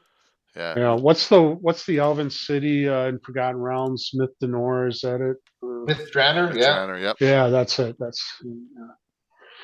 Yeah. Yeah, I was thinking about that a little bit when I did it, but I never got too much into that. But I don't know. I got the box set upstairs. Yeah, so. the Sunken Temple too would be a good one in Greyhawk. Yeah. Right. Yeah. It'd be a lot of good opportunities to run a whole bunch of different stuff. I You was could see, thinking a like, little bit Nagas about. all in there. What's Yeah. that, Christine? Nagas, like putting a bunch of Oh, yeah. Nagas in there. That'd be super. Medusas, Nagas, all sorts of crazy stuff. Yeah. Very World of Warcraft there with all the Nagas. Yeah. Yeah. I Well, wanted that to was make a Sunken smaller Temple, wasn't it? It was a Sunken Temple. What Yeah. zone was that in? Oh my God, yeah. You had to Oh, swim yeah. out Nagas there. were all over. Yeah. You're gonna call me on it now. Yeah, don't I know. remember. I know. It's been so long. Jeremy, what were you saying? I'm sorry. Oh, one thing I want to do is make like a kind of a narrower Kings Road street. They could kind of link into this. So Oh, the good. other thing I was thinking about was the old Pool of Radiance video game, with Flan, where half the city's ruined, and then Right. it could like link into like the civilized part of the city also. That's a good idea So too. that's another thing. Dollars of Forbidden City. Run That's through. another good one too, BB. Yeah, absolutely. Yeah. All really good. But that's like what is to come shortly. On that list. Yeah, there. even printable sidewalks to go on the narrow streets on the sides. Yeah. If you wanted to have that look of having a street with the sidewalk, you could have a raised sidewalk section too to go run along with it. Yeah. Awesome especially stuff. for people that are like doing Mordheim and that sort of thing. That would be huge. I'm looking here. So let's take a step back to Halloween. How about that?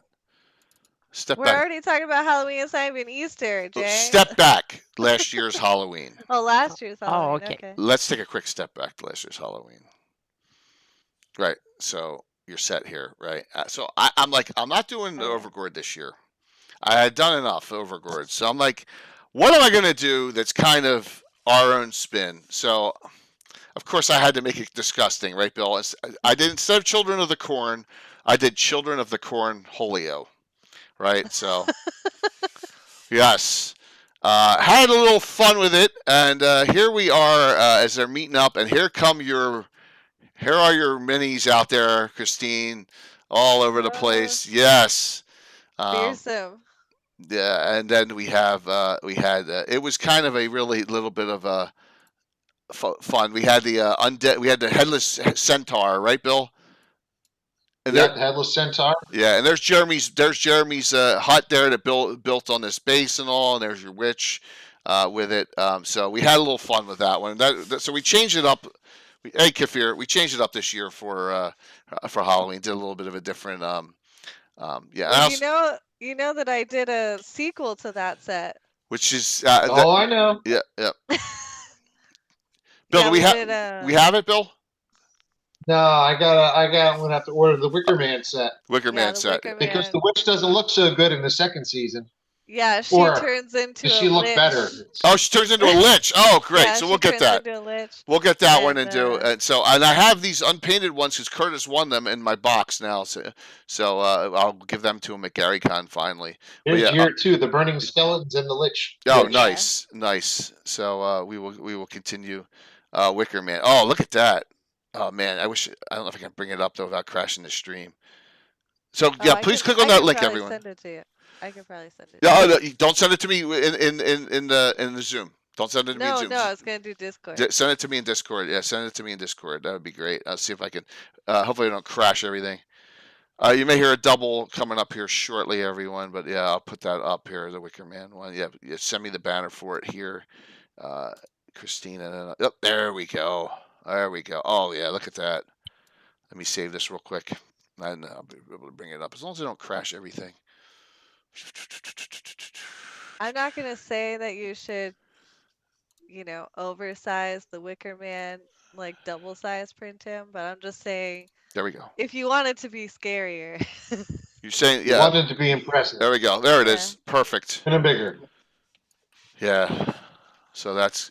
Oh yeah, she does look a little. But who's Lisa in this? The Gravedigger? She is the little girl. So the first Oh. adventure, you save the little girl at the end. Right. And so this is that little girl all grown up, but she's like the last survivor of the town, and she's been like by herself, kind of holding the. Oh, cool. I the like line. that. All right. That's awesome. Well, let's definitely get this bill, and we'll do this for an upcoming special event. That would be good. So I'll go on And and flaming skeletons are always good. Yeah, absolutely. Really fun Yeah, stuff. Kyle was like, we need to do some skeletons. And I was like, oh, but skeletons are boring. And then I started doing some sketches. I was like, but what about flaming skeletons? He was like, all right, we can do that. I'll go over them at end, Mech Boy, promise. I'll go over all the stream events at end. So, yeah. So you're saying the Wicker Man should be bigger? Yeah. Okay. I Don't felt forget, like, this is a great one Christine did for a friend of the community. Our good friend Darling Creepshow has her own miniature. Oh, look at that. Wow. Yeah, I did like a full version and then a bust of her. Oh, that's awesome. I'm actually in the middle of painting the bust for a friend of mine. Oh, look at that. I don't know if you Nice. can see it. But yeah. Back of hair. Painting that one up. Yeah, it kind of. Let me go to a bigger It's screen. like all fuzzy. There you go. Right there's good. Right there's good. Yeah. All right. That's awesome. Let me Yeah. just bring it up on bigger here. Nice. Really cool. Blue Box reading in. Hey, Ray. It's good to see you, Blue Box. We're having some fun here tonight, talking all the terrain, miniatures, all the stuff going to GaryCon. It's great to see you all. Hope you had a good stream. Hang out. We're gonna have some giveaways and just having some fun time with chatting tonight. I had a fun time doing Christine doing the Wicker one. That was really a cool series, and just keep the great inspiration coming. It's always great to see some of the wonderful things, and just And Bill, the good thing is, my favorites are always like the seasonal ones. Like, what do you do for spring or autumn? Yeah, getting stuff out onto the table is the key. Just when I chain Bill down, he gets stuff done. Just kidding. Yep. So, all right. So, Jeremy, what's going through that head of yours, man, with all this discussion here? Like you're like, what's the next? Let's talk. What's everyone's next big thing or next project they're going to work on? What? What's it? Like, what are you doing next? What project are you going to work on next? So, yes. I'm going to make it. He's taking a deep drink now on this one. Well, I don't know. Just what I said about maybe mailing this thing out to you to play on when I get done with it. Yeah, please. It's kind of hard to think past. I know. GaryCon. I know it's 10 tough. days. 10 days late to start. Like, I know what I want to model for next month, but I haven't really gotten going on it yet. So I'm gonna have to get that done in the next 5 days. It's tough, isn't it? It's like Anna will say the same thing. I am blocked. I'm like, I cannot get because I have so much that I have to do. I'm going to take a whole week off after I get home and not even think about this, and just walk the dog and sit and read a book and do nothing for Charm Fantasy now. Thanks, I never worry about the next idea. I mean, that's part of the fun is just figuring out when the time gets here. I'm the opposite. I have the next 10 years. Yeah. Yeah, I have no idea. I mean, I got like so many models shelved and that are 3/4 done that I could pull, but yeah, ideas are never in short supply around here.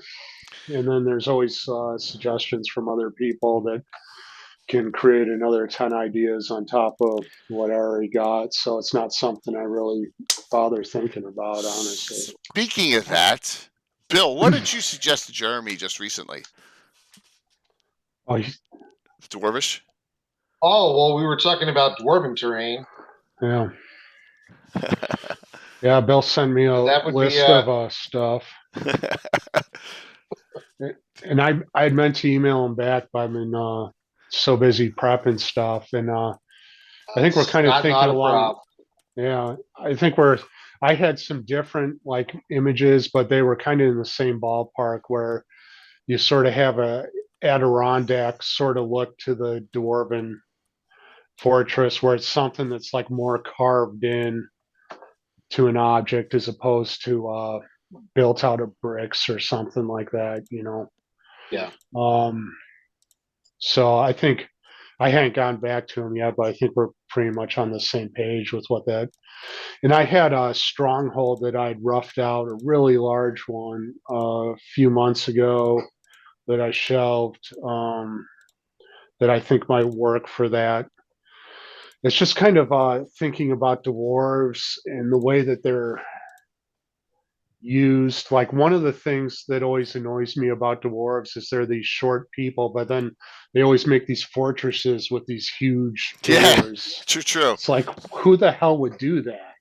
If you're 4 foot tall, you would have like a tiny door and you just kill the hell out of anyone who tried to come through it. Right, yeah. Doors Like aren't logical. Murder holes on the. That's part of the defense, is that it's Yeah, Right. exactly. You you use your size to your advantage. Yeah. Right. I remember the gazetteer for the Minithred guilds from Mystara. There was an island of dwarves, like in that. I know it's like not Greyhawk, but there was like an island of dwarves, and there was a port you could pull into, and like the whole thing was just like a military destruction zone. Like the whole time you're pulling into this canal. Where like it's basically the whole island's just a mountain, and the only way into it is, you know, basically this impassable set of defenses. And you know, it seems to me like their forts should be like that. Like maybe there's a big hall inside, but it shouldn't be very easy for people to get to it. And I think about that a lot with like orcs and goblins too. Like if you look at the are you familiar with Harn? Yep. Oh, Harn's an old. Okay. Oh, absolutely. Yeah. So like their goblins are all like they don't really have goblins, right? It's like all orcs, but different kinds of orcs, and none of the orcs are really big. Like they might get up to like 5 feet or something. So like the idea is like all their entrances, like their caves are really small too, you know? So it's not like if you're like some big guy with like a 2-handed sword, it's like you're not going to do shit walking in there because like you don't have anywhere to move around or swing a sword even, you know?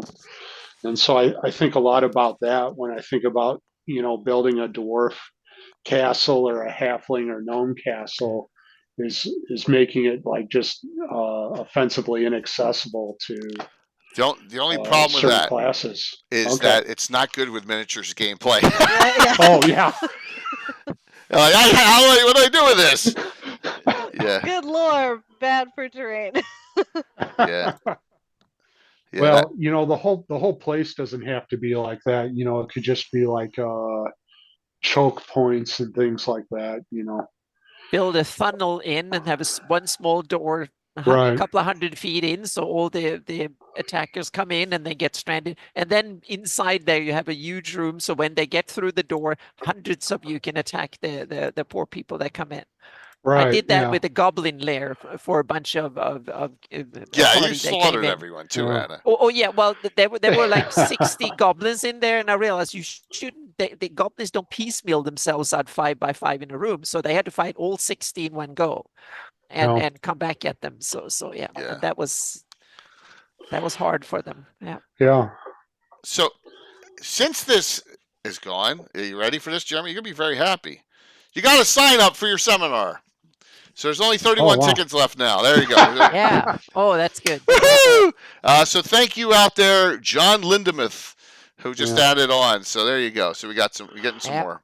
Now there, it was worth it. Yeah. I'm surprised 9 people want to see me. Oh So, man. I'm one of them. And If I was there, I would go. Yeah. Yeah. Well, you know, I'm pretty understated. I'm understated. I don't, you know, try to make a lot of noise out there. So.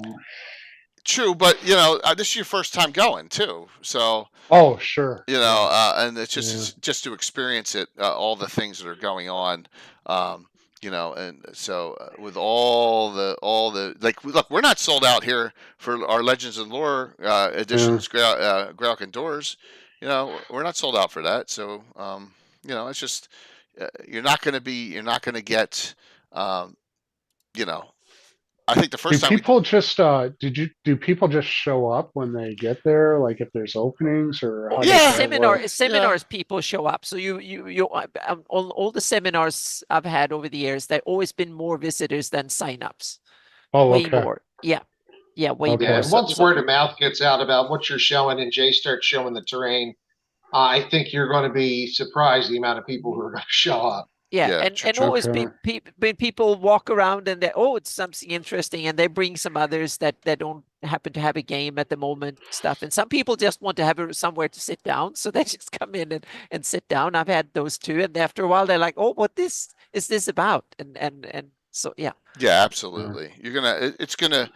You know, there's a lot of word of mouth stuff and a lot of, you know, who's recommending who and all. And so like, and I was saying with Christine, I've never been a ReaperCon, so I've never experienced it. You know, and it's from a different perspective. That's from the designer and the crafter perspective, not from the game. You know, not as much from the gamer perspective. So yeah, I'm excited about it. Really am. So, all right. What questions does the audience have, or what questions does everyone else have of everyone else in this group? Got to have some questions here. I know we've asked some. Any questions from the audience? I know we got about 15, 20 minutes here. So, well, you have some questions. I'm kind of curious for Jeremy. How big is your car, van, truck, 18-wheeler, or whatever you call it? Oh, I'm coming up in a RAV4, so it's not huge, but it's plenty for these boxes. Oh, it's you and a lot of boxes. Hey, John. Or yeah, no one else coming up. My parents are vacationing, or not vacationing. They live, you know, they're retired, of course. They live half the year down in Arizona, so I'm going to be hanging out at their house, and you know, that's it. So I'll have plenty of space to like spread things out. You can go up and send up stuff prior to. Totally. Yeah, whatever needs to be done, I can set it up at home and bring it up, or just like bring it up and we can set it there. Whatever needs to be done, I'll have space for it. Yeah. Well, so you're basically a bachelor for this whole weekend. Yeah. So that's why he needs to get in the VIP party. Yeah. Well, I'm just going up there to meet. You know, I don't really have any expectations. It's just sort of a opportunity to sort of meet people. Like in terms of professionally, I'm making enough money really, and I don't really have time to do more work. So if things are going to the next step, it has to be someone else with an interesting idea. And if that doesn't come, then I just meet a lot of interesting people. So it's pretty much just, you know, nothing but a win column for me going up there and, you know, enjoy the experience. That's what I can say is enjoy the experience. Yeah, you will definitely meet a lot of interesting people. Gosh. Gary Con is fantastic for that. Yeah. Definitely. So it's just a RAV4 there, Anna. Yeah. So good question. Good question. So, Christine, you're continuing with your, adventures each month. Is there anything big on the horizon from any of the publishers that have said, "Look, this is what we got coming up"? Or if you can't tell, I understand. But Like stuff that other like people are Reaper's releasing. asking you, or Dark Sword, or Oh, yeah. I mean, I haven't done anything for Dark Sword lately. He's got like a backlog of about 30 of my minis that haven't been released yet, so he's Okay. just kind of like slowly releasing them. But Dunkeldorf is doing their new Kickstarter this summer, I believe. And I've got some minis in there. And I don't know if you know Nikki and Nana, the people that run Dunkeldorf, but I don't know. they're like the sweetest people in the whole world. And his wife, Nana, is like an amazing painter, and she paints all of their minis, and she sets up these elaborate dioramas for all of their games. You would love it. Oh, awesome. Yeah, definitely up your alley. You'd love it. And she just sent me a picture of one of my minis painted up in her terrain diorama, and it just looked amazing. Totally made my day this morning. Nice. So yeah. Christine, you did a bunch of Dark Elves. Who were they for? That was probably last year. Oh, that was for Tomb Guardians for their Kickstarter. Tomb last year. Guardians, okay. Yeah. I did. God, I don't even know, like 20 Dark Elves or something. It's a lot of them. Didn't we got all those? But I think I don't think we got. we didn't do the Dark Elf one. No, we got the one before, right? We got the Dwarven one before. Yeah. Yeah. Yeah. Yeah, I did. I've got a couple of other things I've done for him that I don't know that he's released yet, but I don't know when they're planning on releasing, so I don't want to say anything. Oh, understood. I mean, there's so much I can imagine out there now, which is just exciting. It's really exciting. I've been working on a backlog of stuff for Reaper, but that's probably all gonna get rolled into, the next Bones Kickstarter, probably. Just getting a head start on it. So, But Jeff, yeah, what for would? us, we're doing Tieflings next month. Oh, I'm okay. working on a bunch of female Tiefling characters that I'm excited about. I kind of had this idea that they were all that because they're not really accepted in society because of how they look. They kind of take on this more circus performer kind of Okay. aesthetic so that Makes they sense. can blend in and kind of be accepted into the general public a little easier. So all of their costuming and aesthetics and stuff are all kind of based on jesters and like carnival and stuff like that. So that's been really fun to design, and I'm looking forward to doing all those for next month. Oh, that sounds cool. Tieflings, tieflings in Greyhawk don't really, they're Alu demons and Cambions back in the day, and they were definitely not really super accepted. And so, Forgotten Realms is a little different on that. But and any thoughts on that? Sorry, say again. Tieflings, yeah. The Greyhawk Cambions. So yeah. Yeah, Mm-hmm. yeah. But yeah, But Tieflings, I think those creatures are kind of awesome, and you can give them kind of campaign connections, and they should have a home that is more kind of textured to the campaign. In Greyhawk, the normal, we've called them Cambion, and they're kind of been not as cute as the other ones, but you can have Tieflings too in Greyhawk. I haven't gotten them there yet. They've met them when they come to other planes and stuff. So yeah. Well, that's if the entrance to a dragon's lair is metal, steps underwater, what kind of damage multipliers? Yeah. Exactly. Cambions are but Cambions could be play characters in my campaign. They can be. Yeah. Give it the right adventure. So yeah. Yeah, I think it'd be interesting. Like one of the ones that I'm designing, she wears like a carnival mask over her face, so you can't actually see her face, and it's just like. Does she have a face? Yeah. Logically, right? It's kind of just a coping mechanism. Like, this is how people want to interact with me, so this is what I will look like. And you can kind of personality play them at a deeper level when you get things that are outcasts or something that are different. Right, yeah. Yeah, you can bring for the right player in the right campaign, things like that can be awesome. Yeah. Yeah, BB. Just the crook. There's a lot of stuff that was purge after repurge. Everyone Mhm. trying to correct back and forth in Greyhawk. We talked about that. How things try to, overboard. Well, too overboard. Sergeant over. Then Roger tried to recorrect, and then Eric Mona tried to Yeah. recorrect back, and then it got lost with Watsy. So yeah. So good question. All right. Anyone else with any other questions out there? How about you, Bill? Anything else you want to know? How busy you're going to be?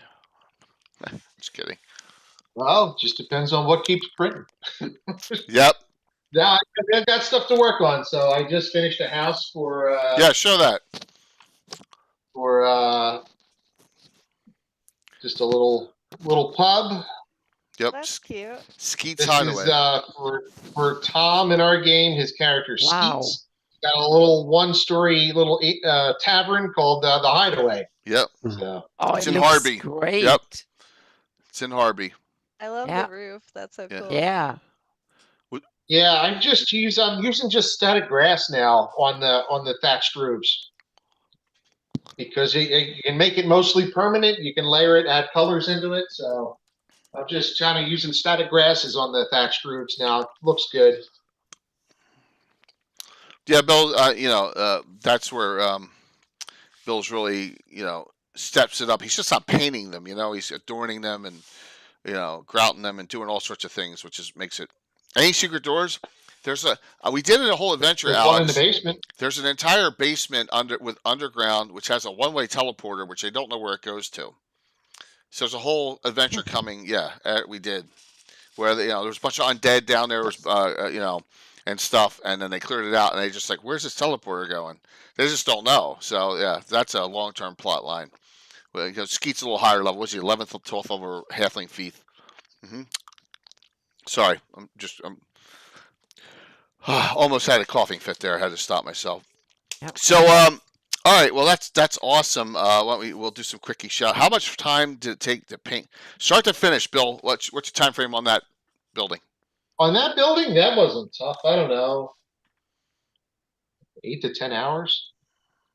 I mean, that's not a difficult paint job. It's the detailing and the dry times that are take more than that, because that's a pretty simple prime, zenithal it, paint individual bricks, dry brush it, wash it. It's a pretty straightforward.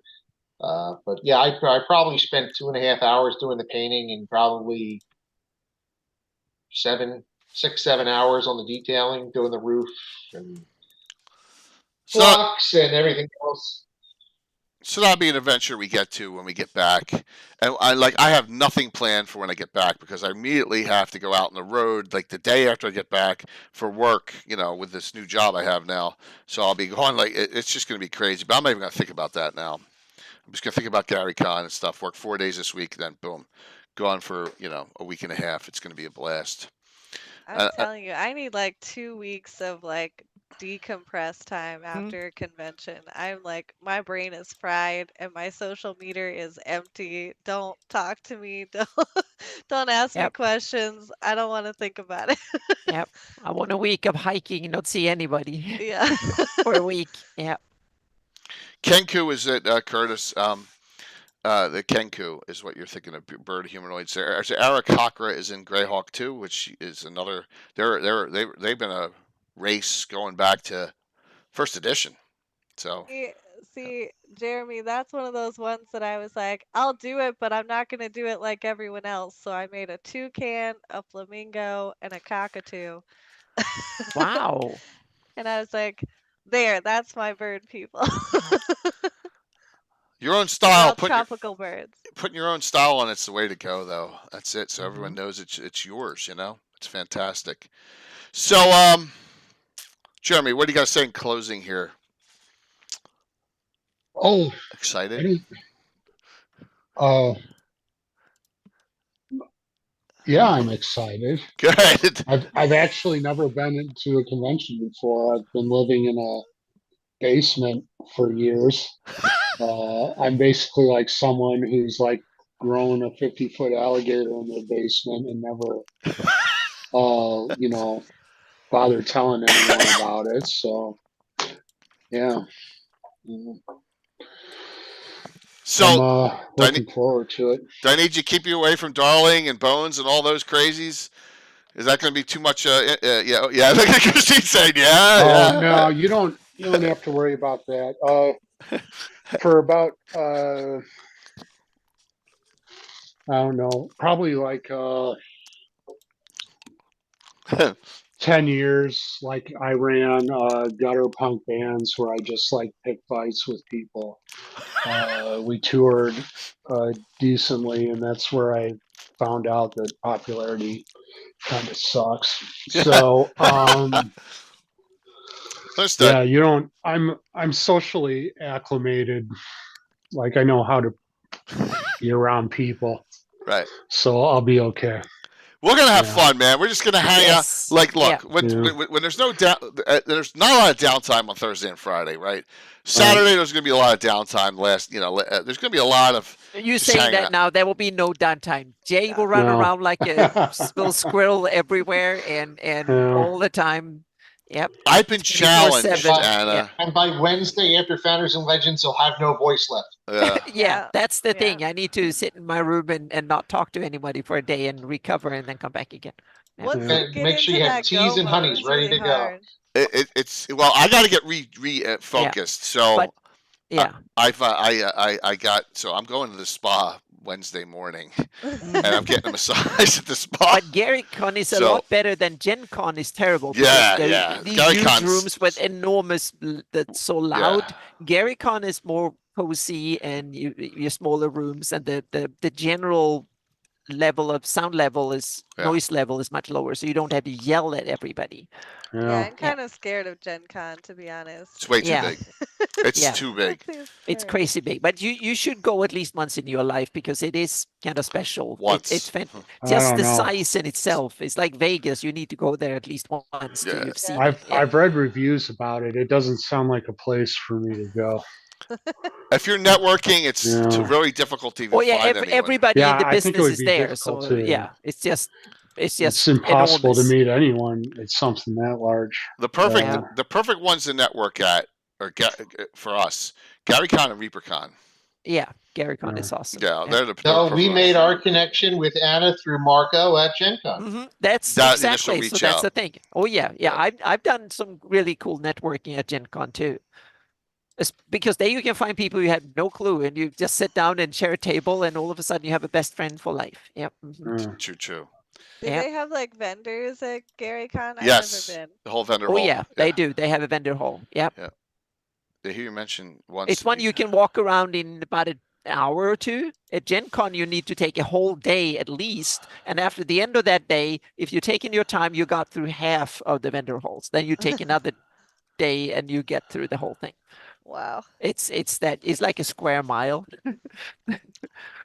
It's great. So the Gary Con Yeah. one's nice and small, the vendor hall, and that's the thing. Yeah. You do need to have a badge to even get into the vendor hall. Yeah. I think you can get in with a spectator badge, right, into the vendor They don't hall. have any spectator There was no badges this left, year. period. Yeah. Yeah, not this so- year. No They don't spectator have badges this year. Yeah. exactly. But normally, I think you can get in on the spectator badge to Yeah. the vendor hall. All Yes, badges I were think sold so. out. This is the big one, so it's going to be. Yeah. I think, Chris, I have it. I just don't know where that Pool of Radiance one is. So, Christine, what do you got? What do you got to say in closing here? I really appreciate you coming on too. I hope you had fun. Oh, yeah. No, it was fun. Thank you for having me. Yeah. I always like hanging out with you guys. I missed you guys. I look forward to a game. I've been struggling because I stopped playing World of Warcraft because I was raiding. I was like high-end raiding in World of Warcraft for the last few years, and I stopped doing that. But I started bodybuilding, so now I have That's great. an early bedtime and a strict schedule that I stick to, and it's really hard to find people that want to play not at midnight. Right. They're like, my available hours are like 8 p.m. to midnight. And I'm like, yeah, no, I can't play then. Do you work out every morning? Or what's your workout schedule? Yeah, I go every morning, well, 6 days a week, and then I do like stretches and stuff on my rest days. Wow. Really cool. How many pounds of chicken are you eating a day? 130 grams of protein, so a lot of chicken. I eat a lot of Yeah. chicken. And a lot of eggs. You would not believe how many eggs I eat. Yeah. That's awesome. Nice. Well, good luck with that. No, I've been really loving it. It's been Yeah. a totally different approach. My whole life kind of like got put on its head, but I feel great and I'm seeing progress already and I'm excited about it. So, yeah, that's Well, what I've been good. doing. Awesome. Enjoy it. Yeah, and if y'all don't know, for me, I've been hobbling around the last 6-7 months because I got bad arthritis in my hips. I went. My birthday was Friday, and I just happened to go in and had a surgeon do a pinpoint double cortisone shot in each hip, and it's like night and day. I mean, I can actually function again now, so I'm going to be good to go for GaryCon. I mean, I was really I'm so worried. glad you're feeling better. No, thank you. Hopefully, it lasts 3 to 6 months. But like, wow, what a difference! I forgot to message you the other day because it was like the official, DMs day the other GM Day, day. yeah, yep, national. And there's only been like a handful of people that have ever DM'd for me. Oh, and really? You were on that short list, and I forgot to message you. But now I get to tell you in person. Yeah, Happy DM Day. Yeah, well, thank you. I really appreciate that, and hopefully, so if you can work it around your schedule, we'll get you guys in on a Saturday morning game. I'm doing more and more of the Saturday morning games. It works with the life schedule. I know you hopped on yesterday and saw 9 to 1. Normally is when we run stuff specials. The games with Ed and all we do at night, but like the group with the nuclear meat they call themselves. A lot of new players and stuff, but we get those games rolling in the mornings, and it works real well. So yeah, I'd be down for that. Awesome. Sure. Very cool. Very cool. Bill, so you going to miss me next 2 weeks?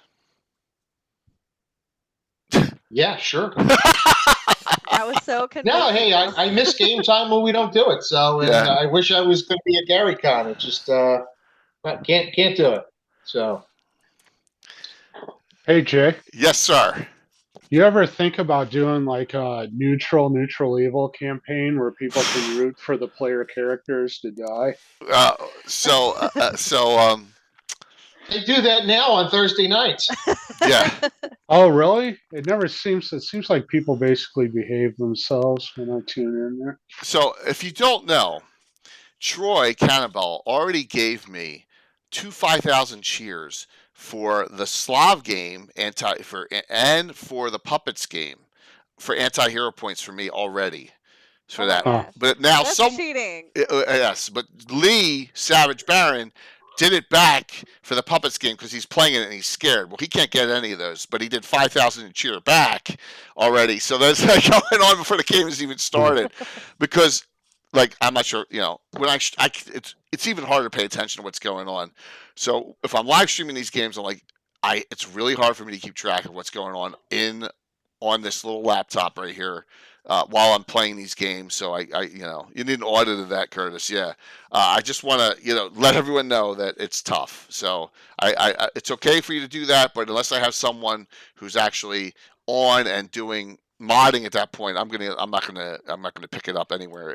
Running at a con, the difference between running at a con and running on my own stream, you cannot run late. Right. Yeah. You can't. Because someone else is coming into that room. Hence why I'm always first thing in the morning. I have time to set up the terrain and get in there early. But boom, we got to tear that stuff down quick.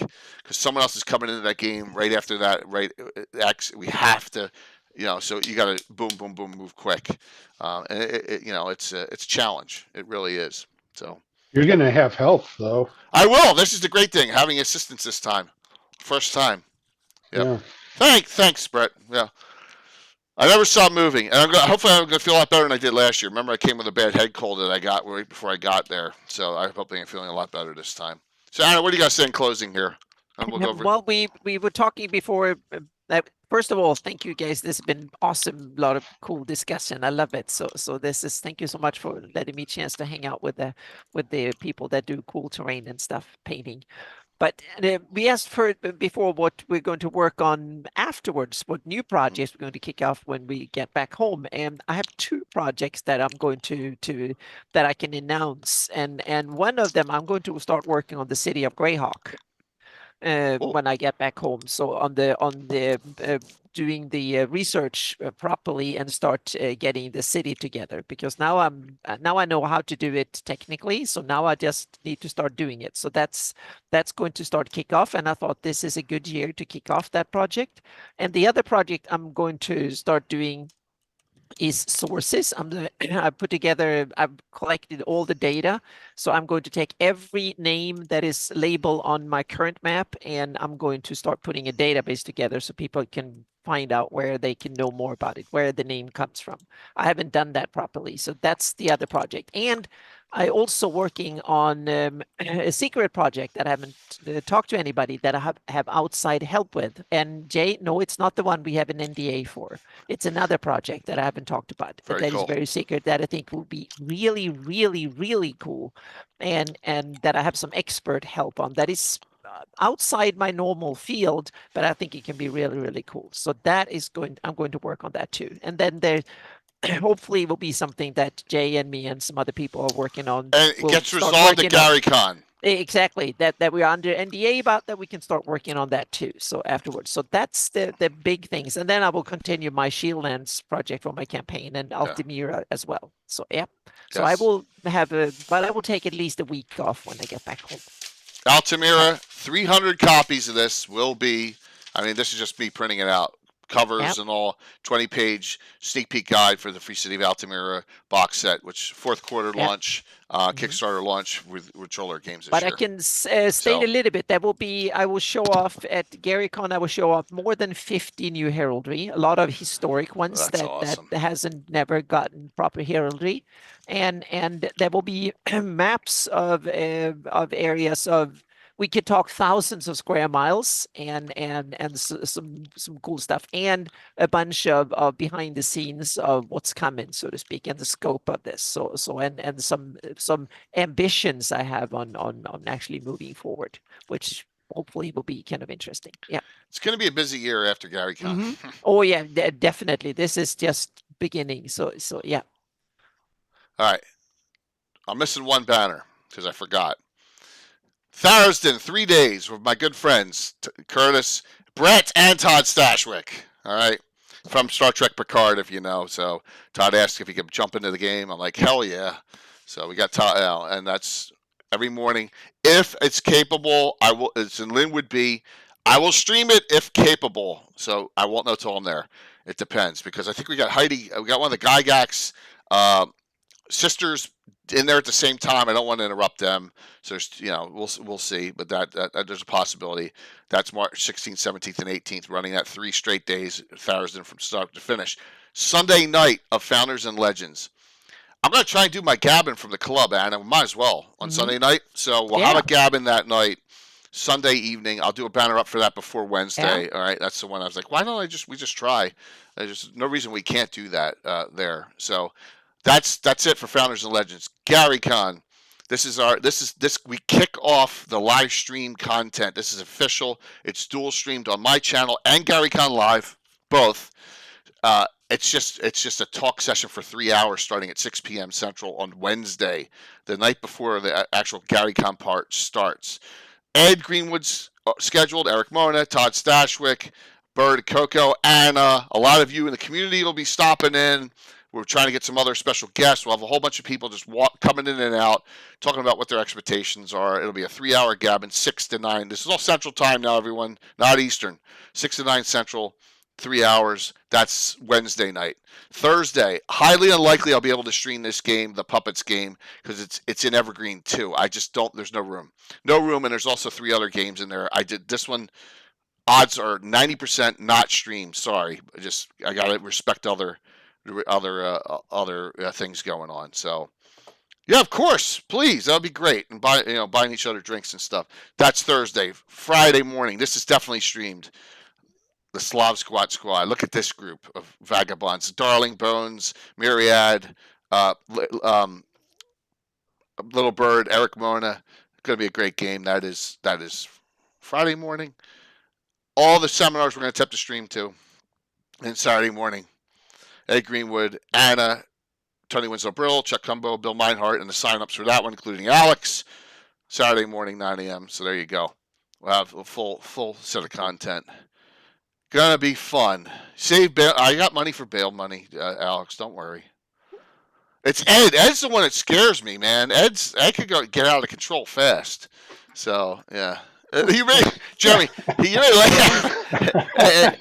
Ed is Ed is really an interesting guy here. So we're It's a loose excited. cannon.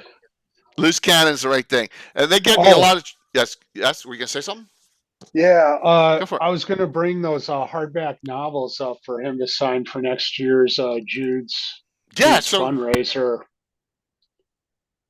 I unplugged again.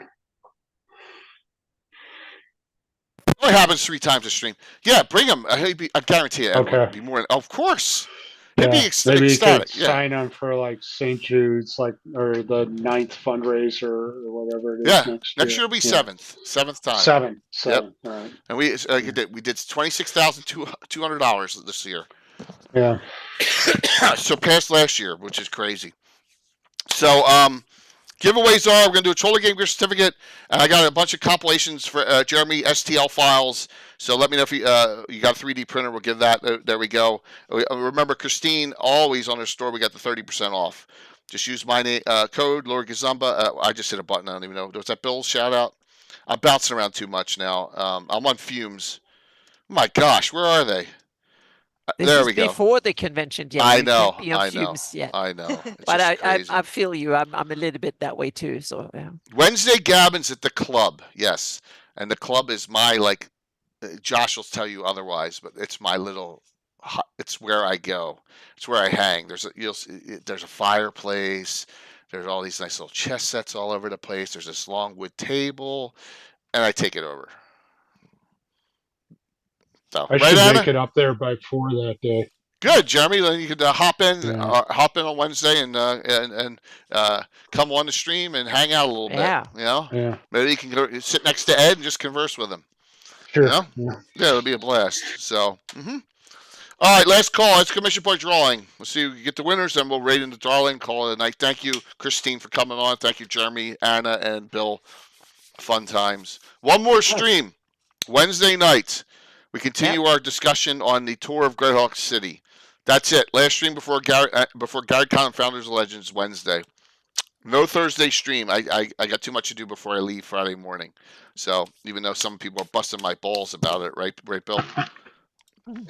Yep, you're blowing us off again. Yeah, I'm blowing you guys. Blowing them off. All righty, closing this out. By the way, we've had 100 people on the whole time. I'm always left out of these giveaways. Oh no, man! Just some people get all the luck, you know. It's just the way it works. It's not you. It's just it may be the way that the stupid thing figures out winners and losers and stuff. I'm not sure. But let me go to CloudBot and close this out here. Giveaways. Let's see who wins. First winner will get unless you have a 3D printer, then please take the compilation. Okay. Here we go. Winner. Revaljix. There you go, Revaljix. If you got I don't remember if you have a 3D printer or not, but I know I can give you the gift certificate. I know you're overseas, so that works. Gotcha. You got the $10. I'm going to pull now until we get a 3D printer winner. Okay. So, Brett, do you have a 3D printer? You or Curtis have one, don't you? So, or are going to get one. So, Eb here, I'm going to. Yeah, I think you do. Nope. Oh, jeez. Oh, no. I thought you did. And you actually won for the first time. Oh, my gosh. All right. You know what, Brett? You tier 3 sub me. I'm going to send you a gift certificate. I'm that kind of guy. So I got another one. Lucitios, if you have one, I don't think you do. Yeah, I got you. I'm going to keep on going at this point. Nope. All right, let me go. Keith, I know Keith has one. Right, Keith? RoGR, or yep. So Keith, you get it. I know he does. Yep, gotcha. All right, I'll send it over. I'll see which ones you're not linked to, and I'll send you over one. So you got it from Jeremy's great stuff. All right, let's rate into Darling with 100 people. She'll appreciate that, right? Okay. Absolutely. All right, great show. Thank you all. I hope you all have a great night. I'm so messed up because of the hour time difference. It's just crazy. It's just nuts. I didn't hit many wrong buttons tonight. See you Wednesday night. And reach out anytime, community. And I look forward to seeing most of you. Where the heck am I button pressing? All right, here we go. All right. Bye. Bye. All right, let's see, get this. Community. Let's see if this works. Stream manager, raid.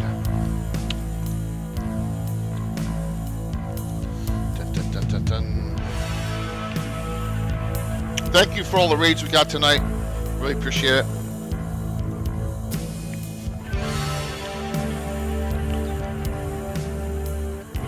All right. 81, 91. Wow. Going in with 93. That is awesome. 5, 4, 3, 2, 1. Everyone have a good night, and I'll see you soon. That's a monster.